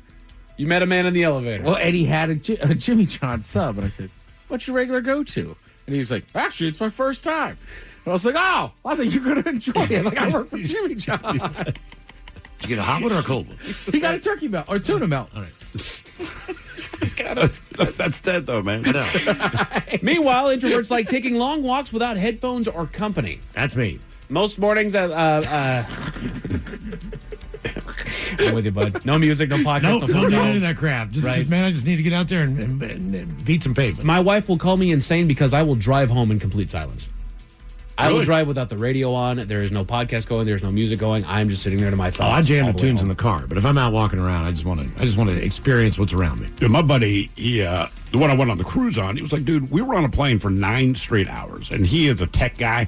Yeah. So he's like, I have like 15 computers. I have to be stimulated. He said, you sat in a chair and did nothing. I said, well, what am I going to do? He's like, you did not read anything. You were not listening to anything. He's like, I kept checking to see if you were awake. Like, you were wide awake. I'm like, I know. Just decompressing. I said, but I was like, there's nothing to do, so I just kind of turned my brain off and leave my eyes open. Next thing introverts like, canceling plans at the last minute and feeling relieved instead of guilty. I disagree. Introverts like when plans are canceled. Yes. I don't want to be the one to do it. You don't want to have to do it, right. But, if you give me a phone call when we were supposed to, meet up on Sunday and you say, hey, I'm not going to make it down there, I'm a little relieved. Love you. Yeah. Would love to see you. Cool. I'm okay not having any company on Sunday afternoon. I'm fine. Yeah. I like the honesty, though. I don't want company coming over. I'll meet up with you somewhere. I would prefer How's that. Yeah, Yeah. look, man, we wouldn't need to. Because here's the thing. Once somebody comes over to your house, it's really hard to get them to leave sometimes. There's no easy way to say that. Yes. So when you do have people over, you're like, are you going to get the F out of here? Well, But then you're like, oh, I'm just going to watch the rest of this game like it's 35-7. Right. We don't need to watch why don't we go out and watch the rest of the game in a bar? I've been floating by the front door trying to get you to catch the Right. hint that I'm ushering you out for like 5 minutes Let's now. go have fun. Let's go. I mean, I see my house. Meanwhile, extroverts, they like after-work plans, especially for introverted people who already work in an office and have a million micro interactions with coworkers and peers every day. The 5 to 9 schedule after work needs to be solitary. Let's see here. Meanwhile, with extroverts, they kind of like having something going on after work. Of course they do, yeah. Hell yeah. But then I'll give you this. This is the number one thing that extroverts love that drive introverts absolutely insane. Large crowds. Most people yearn for deeper connections and more meaningful relationships in their everyday lives, but that doesn't mean extroverts don't also enjoy large crowds, bustling parties, and huge social events. While introverts thrive on having a far less expansive social circle, extroverts appreciate bringing in new people, indulging in small talk, and putting time into more superficial connections. Mm-hmm. And then this is the number one thing that introverts like that just extroverts find physically painful. Spending Friday night at home doing absolutely nothing. After a long week of work meetings and managing a household, there's nothing that this person loves more than a quiet Friday evening. Instead of suggesting that anybody goes out, they're already comfortable in clothes, cooking dinner on the stove. Or even better, you have it ordered in. It's coming in. You don't got to go nowhere. I'm the opposite. I don't know why. Why? I just get antsy on Friday nights. I feel like I should be doing something. And if I'm not going out, it's like one Friday, I remember I was my life. Yeah, I was in the grocery store for like 45 minutes, just trying to. I was like, I don't know, got to do something. Go to the grocery store. Yeah, look at the seafood. A man in Connecticut was arrested for carjacking, but there was something familiar about the car that he stole, Miles. What was familiar? Tell you about it at 5:50. Thank you, sir. Headlines are coming up at 5:50. In the meantime, we made it to drinking time. Somebody out there deserves to be recognized. And the men's room knows just who it is. So to you, we say, bottoms up, sailor. You're the toast of our shot of the day. Drink time it is, and as usual, we head to the drink desk and Steve Thrill Hill to find out who we're toasting. Yes, indeed. And today we toast 46-year-old Jason Smith, no relation to D-Ted, of Woodsfield, Ohio. This is an unfortunate guy. And they say, look, if you're still not banking online, it's a lot more convenient, and it can help you avoid little annoyances like this thing that happened to our friend Jason. So Jason, he was using the bank's air tube system last Wednesday. All right, you pull up, the tube comes shooting down, and he did whatever his transaction was supposed to be. Unfortunately, and he did not realize this at the time, he accidentally dropped a small baggie of meth into the cash container. He probably calls it methy. Methy, yeah. Well, guess what? When it showed up inside of the bank called it in. And then the cops tracked Jason down because, see, it's a bank and they have the surveillance cameras there. So they searched his car and found even more drugs. No word yet on the exact charges that he's facing. But it's just the thing. He did not realize that he'd accidentally dropped that baggie of meth into the vacuum tube. Tellers get it, and they're like, that is methamphetamine. He's depositing straight cash. Yeah, I'm guessing that he did. So come on, Jason. You're better than that. So let's drink. We pour this booze. And we drink this booze because we think it's yummy. Yummy. So over the top. What'd you have to open up that down the throat. What do you got over there? To party in our tummy. You never worked at a bar before. Down the hole of a jolt. Wow. They got a little mixed up last Friday, and we decided we needed to clean up today. That's probably not a bad call. Yeah, you know. When's the last time those things got cleaned? Too long, Steve. I mean, before you just did it, but I mean... It had been a minute, but I think Mike was very good about keeping them in the same glasses. Yeah. And the glass order got screwed up on Friday. Aha, okay. So that makes sense. I think that was my bad. On the other side. Yeah. Did you screw it up, man? I'm pretty sure I did. No, I gave us the right ones. All right. Well, anyway, let's move on. We'll take our shot. I need a job with a steady paycheck. I need a job that offers health care on day one for me and my kids. I want a job where I can get certified in technical roles, like robotics or software engineering. In communities across the country, hourly Amazon employees earn an average of over $23 an hour, with opportunities to grow their skills and their paycheck by enrolling in free skills training programs and apprenticeships. Learn more at aboutamazon.com. At Homes.com, we do whatever it takes to get you the in-depth info on local schools you won't find anywhere else. Things like student-teacher ratio, test scores, and school programs. And sometimes that requires attending school recitals. So many recitals. That's my son. Isn't he terrific? Yeah, a real prodigy. Homes.com. Ding dong. We've done your homework. Kishana wanted to pay homage to her son. I lost my son to cancer when he was just 14 years old, and I came to United Healthcare to make a difference. She instantly made an impact on others. Anything that I could do to honor him, I understood I was once that person on the other side. Through her work, she's been able to turn her pain into purpose. I do it for my boy. He gave me so much. Hear more stories like Kishana's at uhc.com. In a world of endless notifications, there could be an important one you're missing. Your kidneys may be signaling an SOS.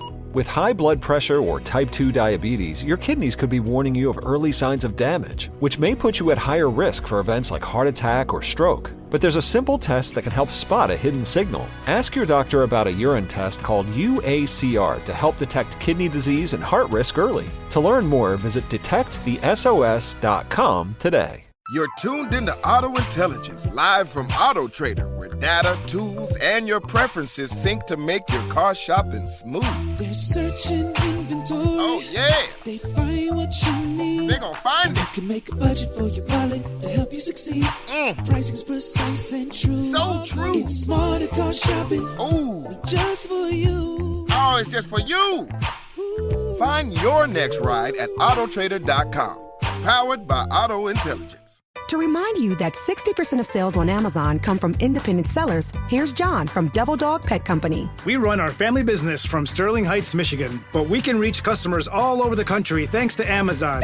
Good boy. Shop small business on Amazon. This podcast is brought to you by Kleenex Lotion Tissues.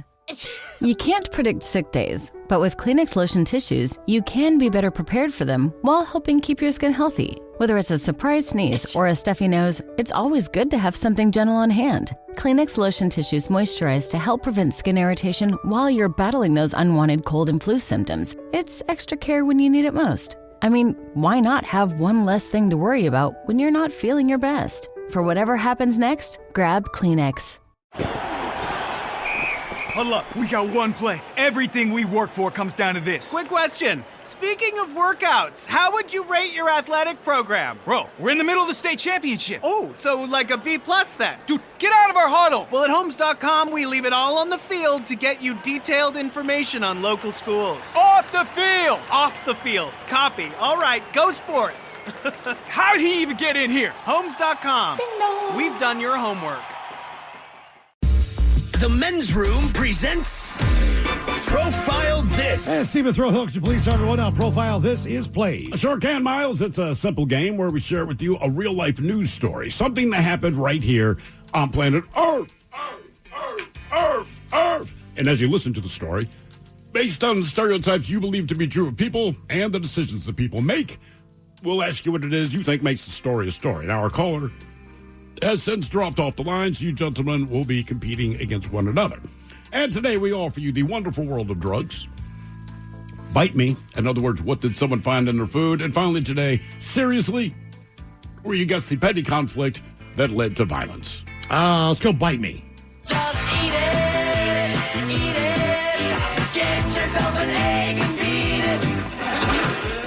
All right, as the story goes, when you start scarfing down a cup of noodles, obviously you're in the mood for ramen. However, there's something other than the noodles that get the fans really excited. In fact, it is called mystery meat.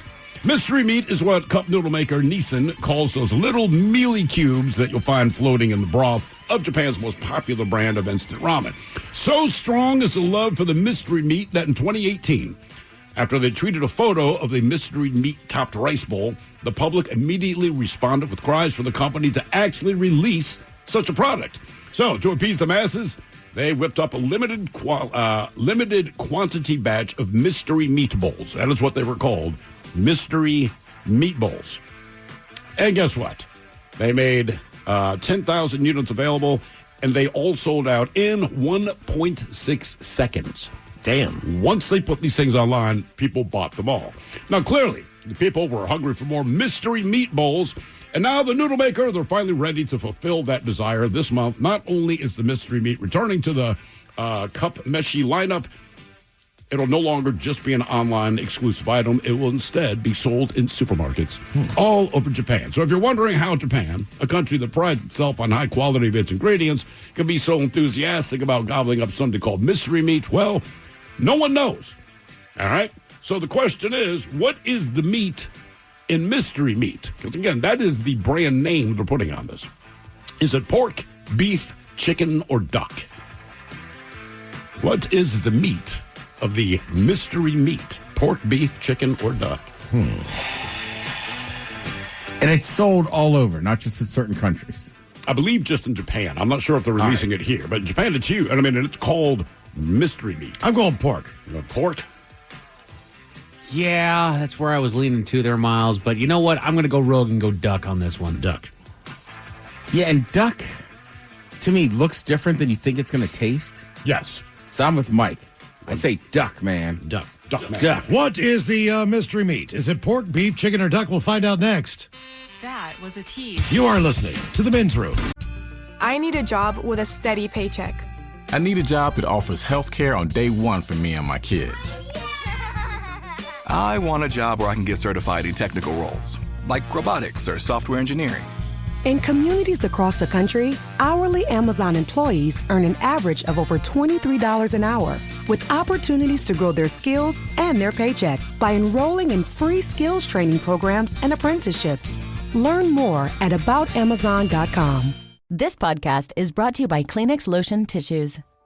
You can't predict sick days, but with Kleenex Lotion Tissues, you can be better prepared for them while helping keep your skin healthy. Whether it's a surprise sneeze or a stuffy nose, it's always good to have something gentle on hand. Kleenex Lotion Tissues moisturize to help prevent skin irritation while you're battling those unwanted cold and flu symptoms. It's extra care when you need it most. I mean, why not have one less thing to worry about when you're not feeling your best? For whatever happens next, grab Kleenex. Hiring isn't just about finding someone willing to take the job. It's about getting the right person with the right background who can move your business forward. And to find candidates who match what you're looking for, trust Indeed-sponsored jobs. Stop struggling to get your job post even seen on other sites. Give your job the best chance to be seen with Indeed-sponsored jobs. They help you stand out and hire quality candidates who can drive the results you need. Sponsored jobs boost your post for quality candidates, so you can reach the exact people you want faster. Join the 1.6 million companies that sponsor their jobs with Indeed. Spend more time interviewing candidates who check all your boxes. Less stress, less time, more results now with Indeed-sponsored jobs. And listeners of this show will get a $75 sponsored job credit to help get your job the premium status it deserves at Indeed.com/listen. Just go to Indeed.com/listen right now and support our show by saying you heard about Indeed on this podcast. Indeed.com/listen. Terms and conditions apply. Hiring? Do it the right way with Indeed. You're listening to The Men's Room with Miles and Thrill. 99.9 KISW. Category is up. Find me on profile this. We head over to Japan where they've got a cup of noodle soup company over there. Yeah. That includes a mystery meat bowl. Yes. It'll tell you what the meat is, but I guess consumers have asked. Either way they sell out, but the question is, what is their version of mystery meat? Is it pork, beef, chicken, or duck? Let us start with, let's see. Let's start with Mike Hawk and Ted Smith. Both of you agreed that it was duck. It was not duck. Why did you think it was duck? Just because, again, I know what duck tastes like. Just the meat looks different than I expected. That's fair. Because it's, foul. And then, Miles, you went with pork. I went pork. And you are correct. That's the best meat, I think, in the soup.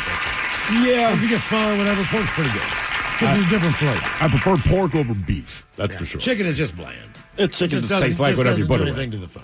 You got to cook, right? You got to add spices and cook it up. But you had to do a lot of digging to find out that it was just pork, because the whole thing is mystery meat. And I guess the fans of this mystery meat, they don't even ask what it is. Like when I think hot dogs, when I think sausage, when I think all these things. Mystery meat. Yeah, just like you don't want to know. Just ground up. Yeah, don't ask. Now for all TV news all the time for TV Time with Ted. And now, because your pathetic life is confined to countless hours in front of a talking box, the Men's Room presents TV Time with Ted. All right, your choices today. You got Seth Meyers. You got the Jimmies. Fallon and Kimmel. You got Weekend Update. Bill Maher. Stephen Colbert. Or Ted Smith. Is it Ted or is it late night? It is right there. The title of these guys have teams and talents, writers, something come up with monologues each and every night, and it's up to you to determine. Is this an actual late night joke and from whom, or could it be a The Ted Smith original? A new study finds that the best city for retarees is Orlando, Florida, while the worst city for retirees is Slippery Bathtub, Wisconsin. That's it. Yeah, I'll say Weekend Update. Weekend Update. A new study finds that the best city in the country for retirees is Orlando, Florida, while the worst city for retirees is Slippery Bathtub, Wisconsin. 7-Eleven is now selling the popular Japanese-style egg salad sandwich, which is just a regular egg sandwich. Egg salad sandwich with very strict parents. Seth. I'll say Weekend Update. Weekend Update. 7-Eleven is now selling the popular Japanese-style egg salad sandwich, which is just a regular egg salad sandwich with very strict parents. President Trump on Friday received the first ever FIFA Peace Prize, or as everyone else calls it, a participation trophy. Ken Smith. Go back. Smith! A growing number of studies show that watching short-form videos can lead to mental cognition problems. So if you're watching this on TikTok... Weekend update. Yeah, weekend update. Yeah. A growing number of studies show that watching short-form videos can lead to mental cognition problems. So if you're watching this on TikTok...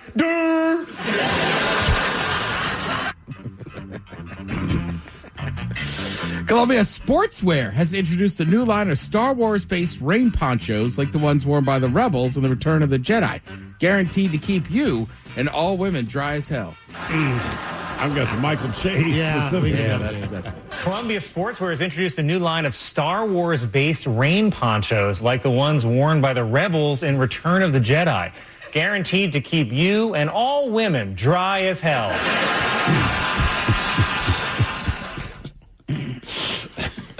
You know they'll sell, though. Oh, of course. Sure. People love that stuff. I got to look up what that looks like.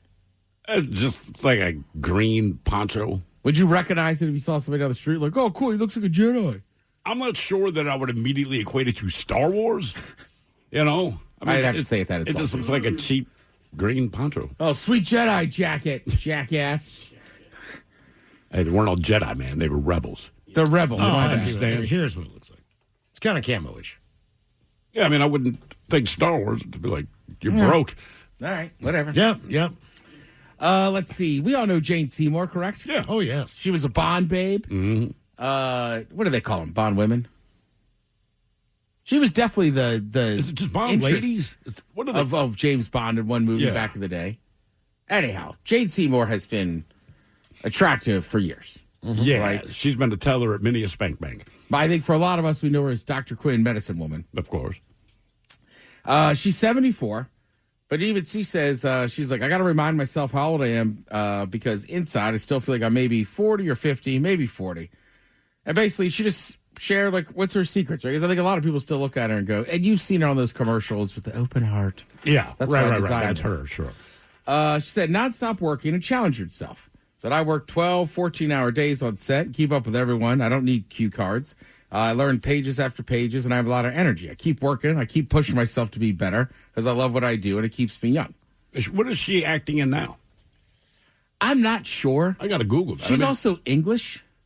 So yeah, she could be doing stage or something. I feel like English actors always have like a special place in their heart for theater.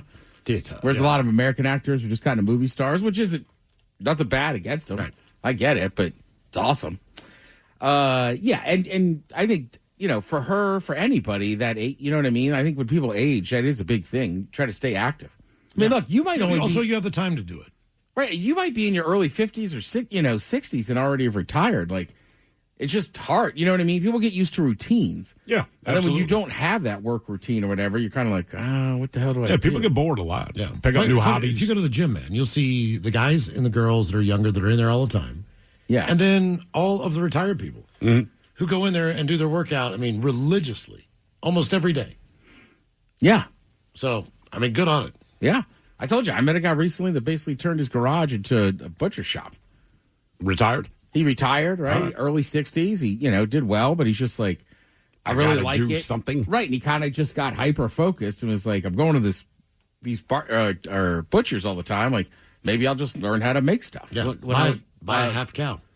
When I was working on a lot of the car auction, you know, we had drivers that were out there. Half of them were temp, the other half were just elderly retired folks that just they needed something to do throughout the day. Now that seems dangerous having to drive, Mike. I know. Yeah, of all but, the things. you know, they did okay. With the Lamborghini. Oh, God. Oh, no, not Eddie. The Lamborghini's in the showroom.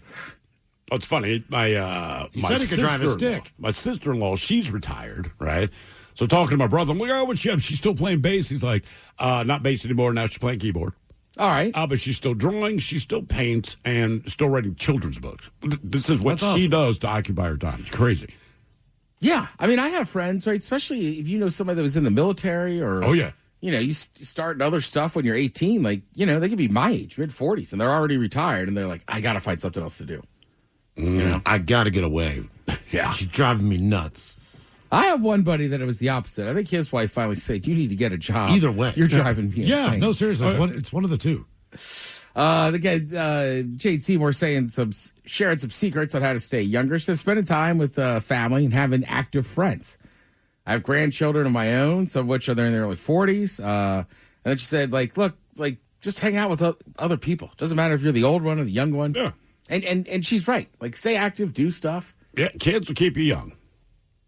Yeah, and look. I mean, they will gray your hair, but just physically to keep up with it. We're constantly doing stuff. And I'm not even saying you got to have a group of friends you go hiking with or whatever. Yeah. You know what I mean? It's just as simple as a group of friends you go to see shows with or walk around. Right. You just do something, right? Book clubs, card night, whatever. Right. Almost anybody you'd be guilty of it. It's very easy to just sit in the house and just watch TV and kind of melt away. The last, she said, don't dismiss new things. Embrace them. Join in, which is hard to do. You know what I mean? The older you get, the tougher it gets, for sure. Right. And, there's that old saying, you can't teach old dog new tricks. That's false. People just don't teach old dogs. Yeah, no. So as a human being, you need to be smart enough to go, all right, this is going to suck learning something, but I want to learn it. Yeah. You know what I mean? And you could do it. I mean, what's the thing? You need 10,000 hours or something to become an expert or something? Yeah, something like that, yeah. But you see it a ton. I mean, hell, look at some of these actors or ex-athletes that do stuff, and you're like, holy cow. So stay active. And there might be something new you don't even like, right? That's all right. Yeah, get into it. Go out there, do something. A little bit of sports over the weekend. I know what everybody's clamoring about. There's a new F1 champion. It's Lando Norris. Yeah, of course. He did not win the race. Max won the race, but Lando did win. Kind of exciting, though, to have F1 come down to the final weekend and the race actually matter. Because a lot of times it's already decided before they get there. Yeah. I would also say Saturday, you had college football championship games. And then Sunday morning, the rankings came out. Everybody's all upset and pissed off. Look, I will just tell you my 2 cents on it. I've already talked to people today. And like our boss was saying, he's like, well, Notre Dame's such a big brand. I said, aha. Then just call it that. We're doing the big brand. Yeah, that's a brand. If you're doing a playoff matchup, they should not have lost 2 games. The only 2 games they had against ranked opponents, right? Same with, Texas. I like Texas as well as a third alternate team. They lost a bad game to Florida. Don't lose that game. Right. And it's in that committee, you have stuff written in there. Now, look, I think we also have to be realistic. Those group of 5 teams, Tulane, as my brother said, has a puncher's chance because they've already played Ole Miss this year. But let's be honest, James Madison ain't winning a game. No, you know that. And James Madison wouldn't fare. James Madison, you put him against Texas right now, who didn't even get in. Texas could have wiped the floor with them. Absolutely. But it's still all, in my mind, good for the sport. You got a lot of people talking about it. And then second of all, it was only not that long ago, 15, 20 years ago, we'd sit around and bitch and moan because you'd have undefeated and we had to base it on people voting just who wins. At least now there's an actual tournament. Correct. And you see it. And I, for one, I'm excited. You have a bunch of games coming up. Well, on James the Madison ran the table, wouldn't that be cool? It would. Like, what the I don't think hell it's is going to that? happen, but it would be cool. But they have the opportunity to do it. I also just think it's a ridiculous move out of Notre Dame to say we're not playing in any bowl games, right? And again, I always just go back to college football, right? And they cry and moan about it's for the student athletes, Well, let them get 3 weeks of practice, right? Let those 2s and 3s on your team get some work, and then also your universities can make more money. And then nobody should feel bad for Notre Dame. They have their own private little deal with NBC. Mm-hmm. They join the ACC for every other sport, but not for football, because we're better than you are. And also Notre Dame, it ain't the 70s. The whole country doesn't care about you anymore. I don't know if you paid attention. It's a lot to do with the SEC and Big Ten right now. Yeah. So I just don't feel bad they got left out, but it's a good thing. Now, on the better news that everybody agrees on, Seahawks are a real football team. Yes, they are. Still a little worried about the offense there, but Jesus, that defense is fun to watch. Mm-hmm. I had the pleasure of indoctrination. Basically, I'd gone to a party. We had all spent the night Indoctrinating? There. Right. And one guy that was there, he's English. He lives in Cornwall, England. So we're like, all right, buddy, we're going to watch some NFL football. So the first half, he's just like, I don't get it. You guys, you just kick the ball? And then we came in from halftime. They're scoring and they're running back a touchdown. I said, get ready. So they scored a bunch of touchdowns. He's like, all right, I'm still not sure it's my thing. And I was like, don't worry, I'm putting on Red Zone next. That was enough for you. Try this. Right. I finally left after we watched every touchdown from every game at the end of the red zone. He's like, is it over now? And I said, well, there's one more game, but I'm leaving. You don't have to watch it. But it was kind of funny seeing his impression of American football. Yeah, I know. Look, I like to introduce everybody to the sport, Mike. I like it. Yeah. Whether they want to or not. Well, yeah. What else is on? Nothing's competing with that. Right. And then, trust me, trying to explain the college football playoff to him and why it mattered and why does college even matter was a whole other story. But interesting stuff. And speaking of football, good news, Dom, if you can hear me. One more game tonight, buddy. You got the Chargers hosting the Philadelphia Eagles. Thank you, Tim. We appreciate it. You're listening to The Men's Room. The Men's Room returns with Miles and Thrill. Now, let's see what's happening in the real world. All right, here we go. Florida man is pulled over with guns, night vision goggles, a battering ram, and weed in his car. Yeah. Meanwhile, firefighters rescue a dog after wandering out on a frozen lake just a little too far. Man is arrested for carjacking, steals the same car again. A kidney transplant patient has no idea his life was about to end. And a black bear walks the route at a Tennessee Christmas parade. It is time for your headlines. Now, it's time to hit the headlines.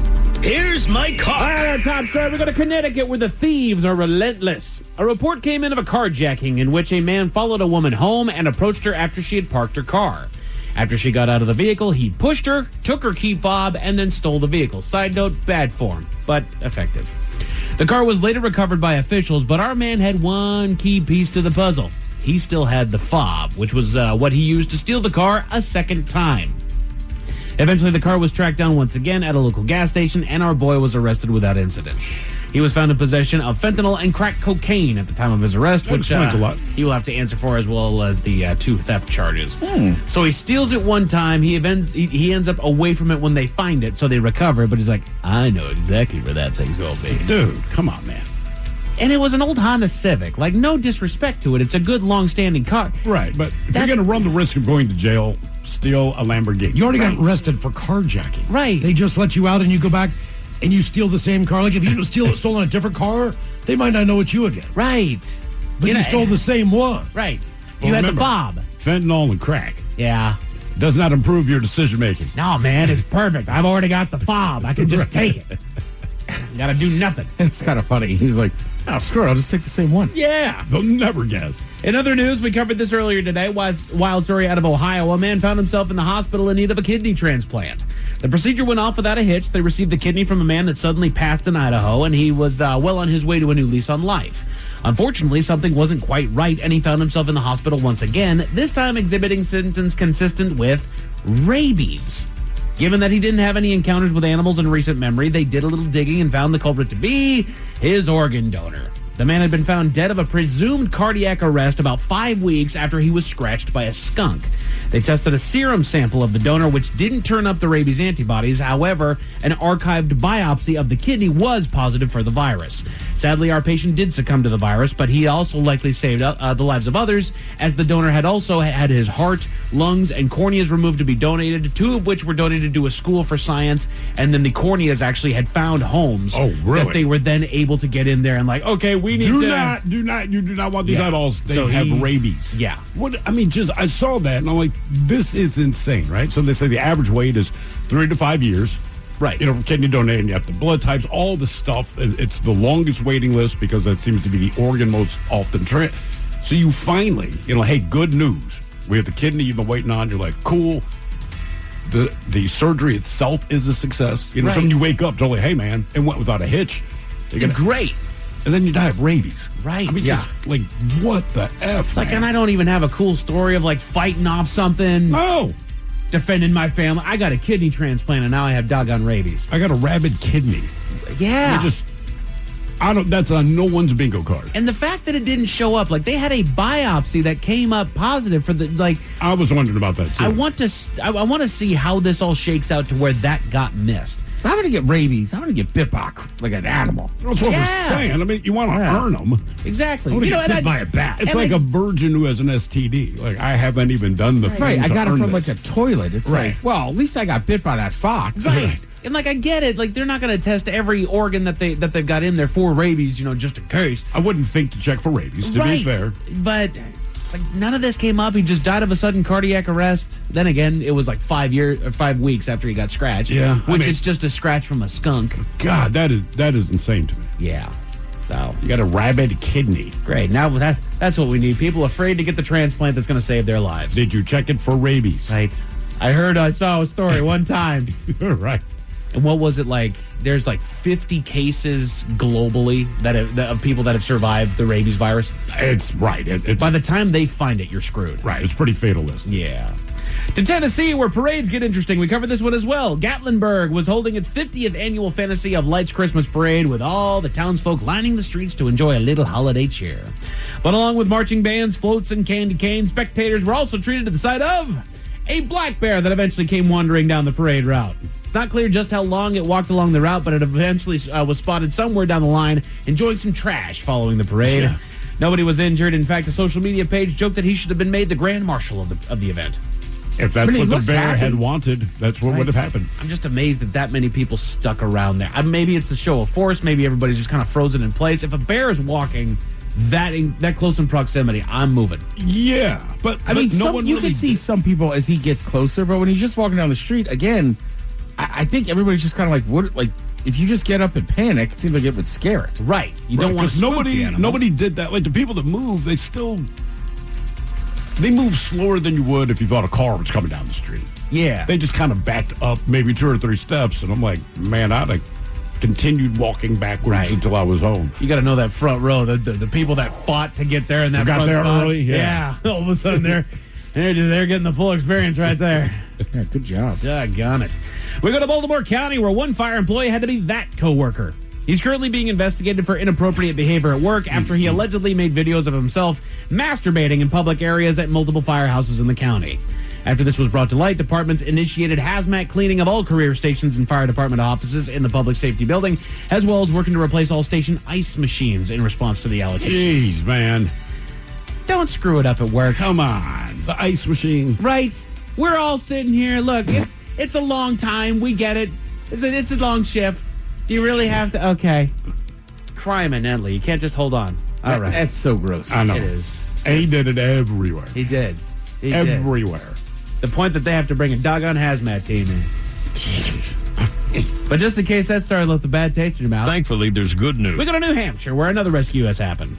Officials got a call that a dog had wandered out onto the ice of a local lake and fell through into the cold water below.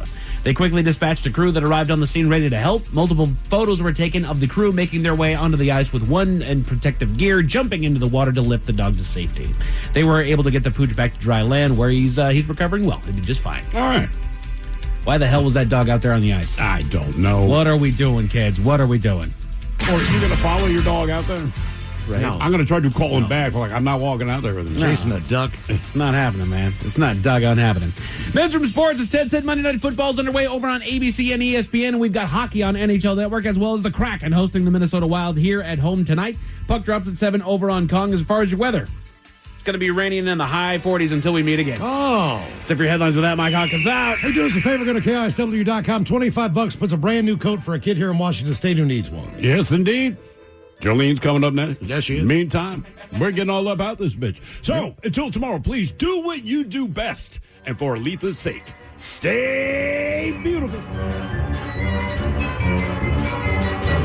The Men's Room has been taped before a live studio audience. Wardrobe and makeup provided by Mantastic Limited. This has been a presentation of the Men's Room Radio Network.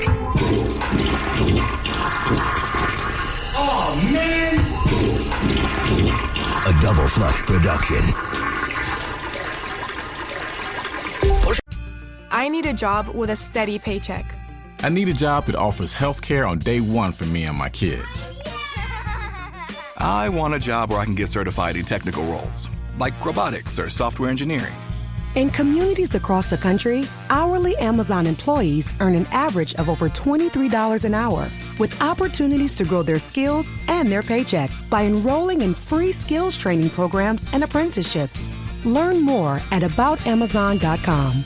This podcast is brought to you by Kleenex Lotion Tissues, You can't predict sick days, but with Kleenex lotion tissues, you can be better prepared for them while helping keep your skin healthy. Whether it's a surprise sneeze or a stuffy nose, it's always good to have something gentle on hand. Kleenex lotion tissues moisturize to help prevent skin irritation while you're battling those unwanted cold and flu symptoms. It's extra care when you need it most. I mean, why not have one less thing to worry about when you're not feeling your best? For whatever happens next, grab Kleenex.